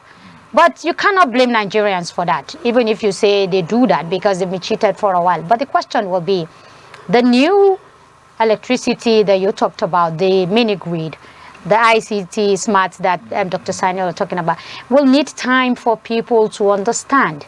It will need time for, the government people themselves will need time to absorb and say, is this what we can go into? But considering the fact that all of this is expensive, where do we find a middle ground? This is a question for the two of you. Where do we have a middle ground where we'll say, okay, take this time to understand. If you don't have money for this, you can go with this, you can do this, you can do shortcuts, and then we can get things right. So where do we find a middle ground? I will just jump straight into this. I am an advocate of microgrid and mini-grid. In fact, there is nothing on the planet that can convince me otherwise, because I have made an intensive research on this and a study of this. If you give licenses to smaller companies, like with what he's saying now, even if Dangote produces 20,000 megawatts, how will you transport it? Because during distribution, the further your distribution, the lower the energy drops. That's why you get to some places where the light is so low it can't power anything. Same thing here. Yes, so the further it goes, because you have power transmitters and you have distribution transmitters. So if now you give me a small area, a micro area, and you say, make sure that this particular area where you've been given license, you have light 24/7. Now, why is 24/7 possible? Because we still have the national grid as a default setting. So anytime the light goes off on the national grid, the microgrid takes over. So in that way, you will never even have the opportunity of turning on your personal generator. And because it is a small area, you are able to know where all the transformers are located. You know all where the wires are.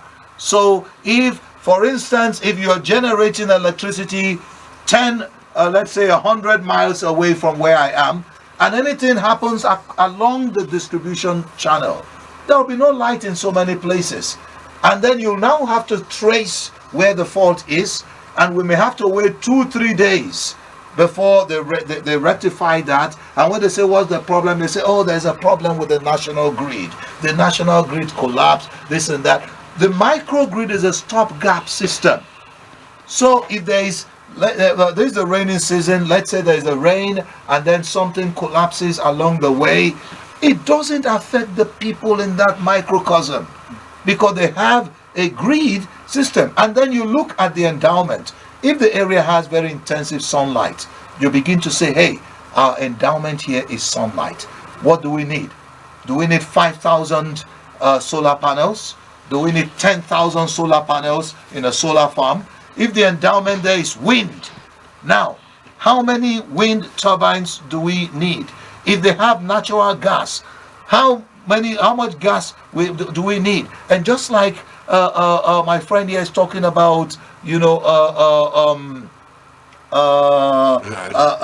AI, which is electromagnetism, you know. Now you can generate electricity in smaller chunks. Okay. This is what is happening in Abia State today. The geometric. If you go to Aba, Yes. and Umahia, they are already shouting that there's too much light for them. Yeah. Their fridges have become stones and all this. Yes. That there's 24/7 lights. Yes. And today again in Benin, Yeah. Edo State, you have street solar power arrangement. Some governors have already keyed into this mini microgrid system. You know?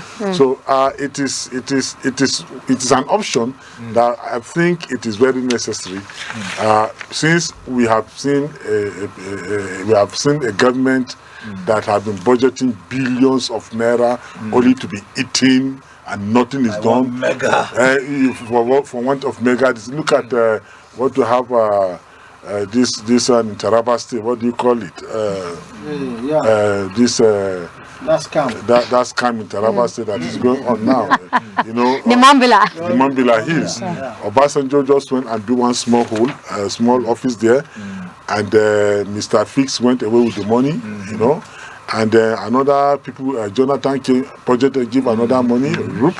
Buhari came, root, and so it's just a money sapping scam, something that they are doing there. So, like you said, with all this mini alternative and this AI smart something, I think it will be a vacation for us to move away from all these their scam warehouses, you know, and then start thinking mini and then go mini, and then Nigerians are getting the benefit of whatever they are doing, and the governors can actually cash into this to generate more revenue for their states. Because like he said, when you have, let's say Kaduna State have AI now, for example, in Tudunwada, Wenshanu, and this it is a small area. Whatever there was, whenever there is fraud online, it's easy traceable and can be fixed immediately. And you are able to reach out to the consumers, because it's a small area. You know who and who is paying. Who is stealing the electricity. All right. Okay. On the final note on electricity, are you people going to offer to educate them free of charge? That's creating the awareness. That's what we are doing already. No, beyond here. That's what we are doing already. Beyond here, I want to do that free of charge. Personally, I would suggest that the governors should have energy summits where they can call in experts to bring in different ideas. No, we organize the summit for them. Yes. And they can key into it. When the governments know how much they will make, for instance, if I was a governor of a state, I would sign about 3,000 private people who want to give electricity. These are companies, they'll be paying taxes, you know. So even here in Abuja, as we're talking, if I was in Wike's shoes, I would invite everyone interested in generating electricity. Look at what we are doing here in Abuja. We have estates coming up everywhere with no arrangement for micro energy plants. So for every 2, 3, 4, 5 housing estates, there should be a space allocated for a microgrid that can take care of those 5 estates. And then if you have one contractor who says, hey, no matter what happens, you see these 5 estates here, if there's no light in the national grid, within a second, I'll give them light. And all the metering At that time, I take 80% of the metering when I'm giving light. And when there's light in the national grid, I step down, I wait, and I save my electricity. Okay. In that way, there's no band A, no band B, no band C. This is what we mean by the microgrid. Bring in private investors, people interested in giving electricity. So we will make sure that your private generator, you won't have the chance to put it on. Okay. All right, gentlemen, I'm afraid we just have to go on another break. And when we come back, we'll go into security. I know we're supposed to end this by 1, but wouldn't we be fair if we don't talk about security? So maybe we might extend it to 1:30 so that we can cover, yes, security. We'll take a short break, and when we come back, we'll talk more. Stay with us. You want to run? You want to run?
Welcome back. It's still P&B TV live coverage of, no, not live coverage, special coverage of President Tinubu's 1 year in office. And today, we'll now delve straight away into security, because that is one area that everybody is concerned about. I will just give Dr. Peter and Dr. Sani one minute to round up on electricity, and then we'll delve straight into security. Yes, Dr. Sani, 1 minute on electricity. One word for the government if they want to get electricity right. The governors should own their electricity, like it has already been signed into law now, and then it's a way of generating revenue for the state and then having 24/7 electricity. All right, Dr. Peter? Give licenses to private Okay. power generators to generate on microgrid. Okay. Give multiple licenses from local governments to smaller people. If I say I want to generate for only 10 streets, give me the license to give light to 10 streets. All right, so that's my final. Let's go to the big masquerade in the room. That's security. During the president's inaugural speech, he said security should be the top priority of our administration, because neither prosperity nor justice can prevail amidst insecurity and violence. To effectively tackle this menace, we shall reform both our security doctrine and its infrastructure. Yes, Dr. Peter, has that been done? I mean, sorry, Dr. Sani, has that been done? Well, but let me start by even asking you, what is the level of insecurity that we have today? What's the level? Okay, fine. Yep. Now, when you want to look at where we are coming from and then where we are today and where we hope to be, you will say in 2014, Nigeria used to be the third most terrorized country in the world. But at the close of 2022-23, Nigeria became 8th most terrorized country in the world, meaning that we have appreciated so much. Yeah. Where are we today? Up till today, as it is now, when you look at the global impact on terrorism, Nigeria still remains number 8 on the index table. And so it means that the Tinubu administration inherited that position number 8. It did not progress from that position 8, and it did not retrogress from position 8. So the status quo is being maintained, which is a very good one, and we are hoping that there's going to be a lot of improvement. But if you want to look at the current situation, you look at kidnapping and banditry, you now see the escalate in it, and you liken that to maybe to a lot of hardship that is happening, although it was existing before. But if you want to come back from where we are coming from, 25 years ago, there was not a single case of kidnapping in Nigeria. So now, we cannot actually progress when we don't know what are the root causes of these problems we are having.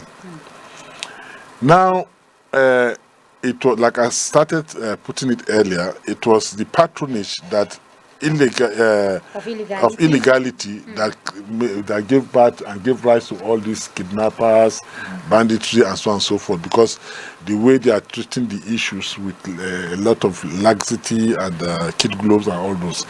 So now the situation has become like this, and the only way we can deal with this situation is to create activities, economic activities in the state that will engage a lot of our youths, and even the people that felt that they have been neglected in the country and they were not properly given security and on their wealth. These cattle and also and so forth are now given that priority and given that space in the society, and they are taken care of. I think they have other means of surviving, because most of them that are carrying guns today, they don't have these cattle again. So you create another alternative avenue for them in terms of agriculture, and then if there is a way you can create loans for them, because they are the segment that nothing is coming to them. No loan, no government patronage, nothing. And so they felt as if they are not part of the Nigerian society. In fact, they are the people that are very neglected, and they are not campaigning of calumny, of being saying that they have been surcharged, or a lot of common language that is happening in the country today that they are not been carrying along. I have forgotten that common language. Like they will say that the community or people will say that they are not in. They are marginalized. Yes. Okay. So they have never come out to say we have been marginalized, even though we know that they are the most marginalized people in the country. So I think it is high time that the government step in and see how we can bring government to them and let them be patronized too, and so that we have free farming zones in Nigeria, and then the real their cattle, and then all this insecurity will go down without even shooting a gun. We don't need all this. It's not every time you need kinetic. Okay. You have to go kinetic. There's a soft way of solving all these issues without being... We'll come back to you to what exactly our security agencies are not doing. But let me come to Dr. Peter. Dr. Peter, just recently a report was being released. I can't remember, but I know that over 2,500 people have been killed for the past couple of months, and not to talk of the ones that have been kidnapped. For a government that said security will be their priority, who said you cannot have prosperity when you have insecurity, and these are all interrelated. The economy and the security must be right for people to thrive, for prosperity to thrive. Would you say that government has taken security as a priority? Even outskirts today, in Gwarimpa here, people have been kidnapped. In Kubwa, people are being kidnapped. In the center, in the heart of the city itself. Before the last administration, we saw where the insurgents themselves broke the Kuje prison, released their members seamlessly, without any opposition or resistance from any quarters. I think it is the industrialization of criminality. Okay. So when, yes, yeah, it has become an industry. Yeah. And that's what the expert here is trying to say, that the moment kidnapping becomes an industry, you do it, you make money, and then just like at first during the time of Obasanjo, when we were hearing about the OPC, the Odua People's Congress, you know, and then they were having all this agitation, and at the end of the day, they pleaded with them, and after that we saw the revolt in the Niger Delta, where it came to militancy, and at the end of the day they were given amnesty. Please be a good boy, don't do this anymore. Now everyone now says, hey, this is a good industry. So when it started in the north, and then they were asking for amnesty, and people say, no, don't give them amnesty, it provoked them, you know. So we have to discourage this thing, and what is the best way to discourage it? Is through economic incentive. I'm not saying keep granting amnesty every time people carry arms, but when they have gainful employment, just like the last government wanted to do something like that, but I think it was wrongly read when they talk about Ruga. They mention Ruga, but where it touched the nerves of people was when they say they wanted it in every local government area. And that's when some governments said, no, this is a red line. You can't put, because already there was a stigma, to it, where people started seeing, in those days when you see herdsmen, they were the best friends, but there was suddenly this stigma to it, where the moment you see cattle coming and you see herdsmen, you start getting jittery. I just watched a video somewhere, is it in Anambra State or Enugu State, where I saw these people just opening fire on the cattle. I really felt hurt about it. I said, hey, what have these cattle got to do with this? And the people doing the video kept on saying, we don't want Fulani people in Igbo land. Kill all of them, kill all the cattle, destroy them. And you forget that there will be retaliation. There are consequences to things like this. So I will want to suggest that if the people doing all of this, if they have gainful employment, just like my colleague here is saying, they wouldn't want to do that. But if they have a central place where they can put their cattle. But let's also look at the politicization of all of this. Because I remember that in 2015, the people who were opposed to President Buhari becoming the president at that time came up with the herdsman, slogan. And it got a media propaganda. And everybody started seeing the header as a criminal. Even crimes that the header didn't commit, it was attributed, to him. A header who moves around with just a stick, and his 200 cattle or 50 cattle or 20 cattle. These cattle are rustled. He's killed in the process. Sometimes his small helmet where he, the reason why you have this upsurge of movement from the north to the south is because of the grazing reserves that have been taken over by farming activities and other activities. Because the colonial masters or administration created these grazing reserves. And they are there. They have been mapped out. Even when the Ruga issue came up, the government said it will follow the grazing reserves. And the grazing reserve is not in all parts of the country. It is in some states in the south, maybe about 2. But because of the propaganda of paint him black, then there's this resistance. They want to come and take our land.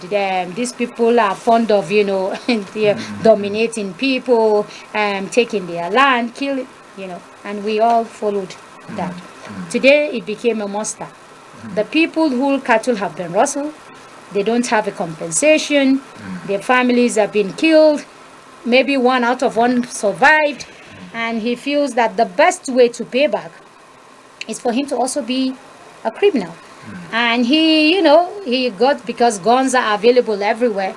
And this is where we are today. As a country, did we created it ourselves when we begin to give an ethnic coloration to crime? Absolutely. That's why I talk about the stigmatization. You know, so if you go to the east now, the moment you see an average a Fulani person, because of that stigma, they begin to get very uncomfortable. That, oh, he could be a hoodlum, he could be a bandit. Yeah. Maybe he's here to kill, All you of know, us. to the point where even social media started criminalizing almost everything. You know, and even the ones selling onions, they say no, they could poison the onions. The ones selling watermelon, oh, maybe they want to exterminate all of us in the south. So I think it is time we begin to change the narrative, you know, and then the politicians need to as well watch their rhetorics, because when they say these things during political campaign, they don't know how deeply it affects the common man in the streets. And that's why today you see in those days that we didn't know who was a Christian, we didn't know who was a Muslim, you know, but now because they played all of this into politics, so sometimes we don't know. Sometimes when they talk about Fulani headsmen, they just mean every Muslim. So some can't even distinguish between religion playing its own part and then the banditry playing its own part. Everything is so muddled up. That's why we're in murky waters right now. All right, Dr. Sani, you are the expert here. What exactly is it that the military or security agencies are missing out? We've been talking about intelligence for yesteryears. We've been talking about synergy, which has not happened. I don't know if you watched a video that was trending yesterday where custom officers in VIO were busy fighting themselves up to the extent of some shooting guns, some spraying tear gas. And people are saying, this is the synergy you people are talking about. See how they are fighting themselves. So where are we getting it wrong? Well, first of all, I would like to insist that what is happening to our country cannot be unconnected with international community. Because when you are talking about this incidence of terrorism, you are talking of something that is national, is transnational, is local, and is international. All these are various stages and phases of terrorism, and as well as when you talk of this banditry is equally national, is equally transnational, is equally international. They have this almost the same kind of spread and cells with terrorists. And then when you look at the areas where this insecurity or this act of terrorism or this act of banditry is prevalent, you see a lot of mineral resources in those areas. And you hear these terrorists or bandits saying the helicopters come down, bring some weapons for them and food for them, and they pack the minerals in that area and go. So it's about stealing Nigeria, infiltrating, stealing our resources, and then encouraging our boys with guns and arms to be killing and expunging communities and societies that are lucky to be housing these mineral resources. So until our government come to tell us the truth, until our government come to say no to this, until our government face our neighboring communities or the international communities that are directly or indirectly involved in this thing, until we say no to this thing as a people, it will have an unending activities here. When you look at what is happening in Niger today, in Burkina Faso, in Mali, these are all terrorist-prone areas. Today, Nigeria is at is number 8 at the index level, but look at Burkina Faso, it's up there. You understand what I'm saying? So, and they are saying no to France. They say they don't trust France because they say they are not providing them what they say they are providing them. So, if we want to look at it without fear or favor, Nigeria today is the most populous black nation in the world, and we're supposed to provide leadership in Africa. And in so doing, we will tell and there is this fear of Nigeria becoming a bloc power in Africa. You know, what is happening between the West, between the American, the Russia, and the world today with Ukraine. What is happening is just about the bloc power.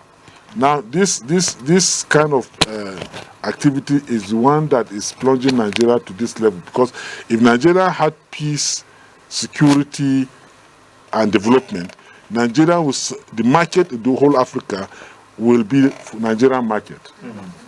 Nigeria will dominate the market because Nigeria, for all, it's not been patronizing oneself, but Nigeria, from all from every aspect, is the most intelligent black we are having in the world. If you go to America today, the most educated population in America, more than the Americans themselves, are Nigerians. And if you go to NASA, areas of technological development and all this, you see Nigerians are excelling in that place. So we are very intelligent. If you give us space, we will do wonders. So they don't want Nigerians to dominate the African market. If we start producing cars today, if they allow Ajakuta steel to run today, African steel, everything will be from Nigeria.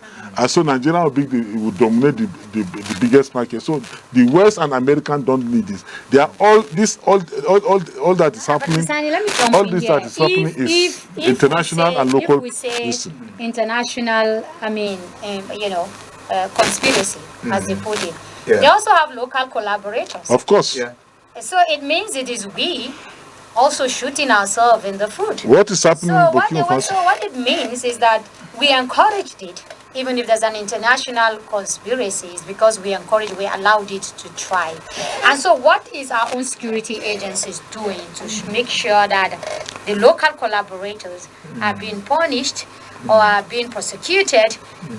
And before we now begin to say, okay, let's address the international conspiracy. That is why I'm advocating for the creation of a specialized agency called Counter-Terrorism and Counter-Insurgency Agency. This agency is not like the center they have, the Counter-Terrorism Center. That's just a center. You need a full soldiers. You need a whole lot of people to work in this agency, which we don't have. Nigeria being the third most terrorized country, and today is the 8th most terrorized country in the world, doesn't have an agency that will take care of this aspect of disturbance that we are facing in this country. Even during the Civil War, we never lost people the way we have lost people. And we still find it not necessary to create an agency that is mandated constitutionally to actually look into this. Because when you are talking of terrorism, you are not talking of only the kinetic aspect. You are having the not kinetic aspect. You are having the financing end. You are having a lot of other places that you need a devoted minded people, professionals that will be looking into this and tracking and trapping and then disconnecting.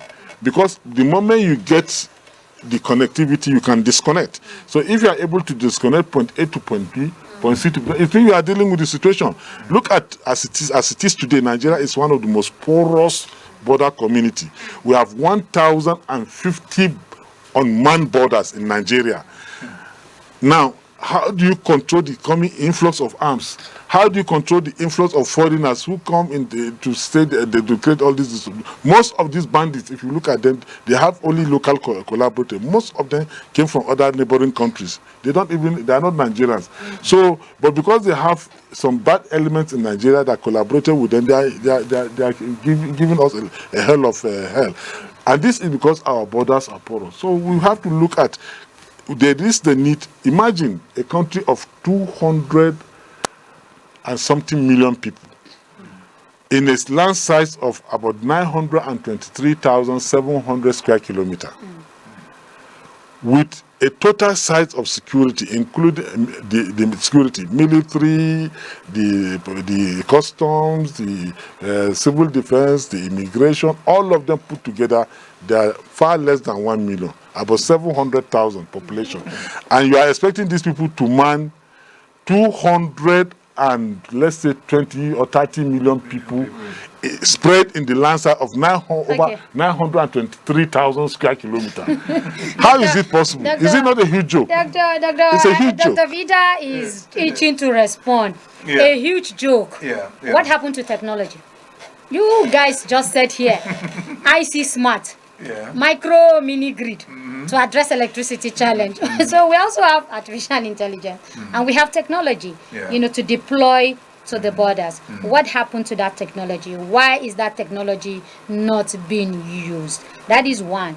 Two, profiting from criminality and industrialization of criminality. Everybody is involved. The politicians are involved, the security agencies are involved, the everyday Nigerian is involved, even the media too is involved. So nobody wants it to come to an end because it has become an industry and a very lucrative one that does not have checks and balance, one that does not, nobody comes to audit how much you get or how much you spend. So what happens to technology that would have used to solve all of this problem before this industry become so rooted? Yeah, well, I think I agree with him in his advocacy that there should be an agency, a special agency that fights that. If we have if we have agency to fight corruption, we have agency to fight different. Why don't we have too many agencies already? No, but because the government is even streamlining. No, because this is a serious problem. So that's why I think that there should be a specially trained forces. So when these bandits know that you are not just fighting the Nigerian army now, you have a special team of people that are there to match you, to fight you. With what kind of weapons? No, they are the ones to develop. I'm not an expert there. Okay. They will develop the technology. They will also do the engagement of those financing them. But I also want to talk about, you mentioned national, transnational, and international dimensions to it. Just like it happened during the time of slavery, where there was the scramble for Africa. This scramble never ended. It's still there. In fact, it's even worse now. Because look at the world powers. You have the Anglo-American world power, who are already nervous that they are losing control of Africa. They are losing control of so many parts of the world. And we are also looking at the BRICS nation. The BRICS nation. And the BRICS nation is seen to most African countries, let's be realistic, as an alternative. That's why when Niger, our neighbors here, when the soldiers took over, they were so happy to say, we don't want the French, we don't want the Americans. They brought in the Russians. So whether we like it or not, the Russians are right here behind us in Nigeria. So we should know that there is this scramble for Africa, where people see an alternative. So we should know right now, Africa, we are the beautiful bride. So how our politicians play it now is very important, because if we have followed the British and the Americans for so long, and this is where it has gotten us, we need to let them know, hey, we're looking at alternatives. We're looking at other options that we have. And already West Africa already is going BRICS, if we are going to be realistic about it. All right, Dr. Zani, as we round up, the creation of a counter-terrorism, counter-insurgency, is it realistic with what we have today? Is it realistic? It's very realistic, because it means we are not serious about, we are not realistic about the fight. Because when this thing happened, 9/11 happened in America, the first thing they did, of course, they collapsed. They brought all of them together as a joint task force to deal with the situation. But they quickly ran back to their drawing board and created what is called Homeland Security. So if this is how a country take a thing to be very serious. Now, we are classed earlier as third most terrorized country in the world, and today we are still number 8. It's still very high, because we are among the first 10. So, and we do not have any institution that is constitutionally mandated to deal with this situation. When something happened, the army you cannot hold army responsible, because it is not in their mandate, it's not in their purview. Their mandate is to provide what is called a territorial integrity to the nation, and the police to maintain the internal order. So if you look at them, there is no one that is mandated to counter terrorism among them. So they are doing it out of patriotism. So if there is anything wrong, you cannot hold the chief of army staff or the chief of defense staff or the police IG responsible for any action or inaction. So we need to have a dedicated agency that you can fire and hire with from their performance or imperformances. So, and then you can now hold them responsible.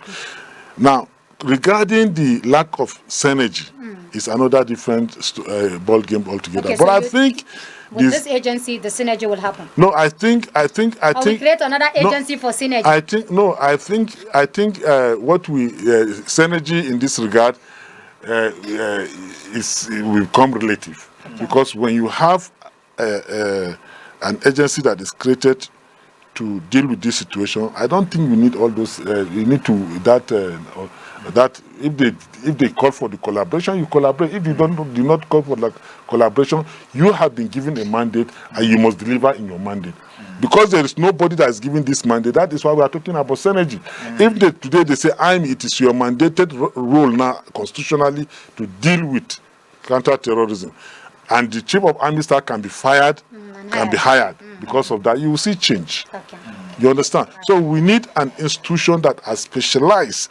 And then, like I said, let me remind Nigerians that fighting terrorism is not about kinetic alone. There's non-kinetic aspect, and there is other aspects that are very, very professional that you need. You have the forensic aspect, you have the ballistic aspect, you have so many aspects that you need to have a specialized agency that is dedicated and mandated to handle this situation. All right, gentlemen, it's been 2 hours 30 minutes, no, 2 hours 25 minutes of discussing Nigerian problems. I must say you're a very wonderful guest. Let's make it a discussion again when we 12th of June, when we mark Democracy Day.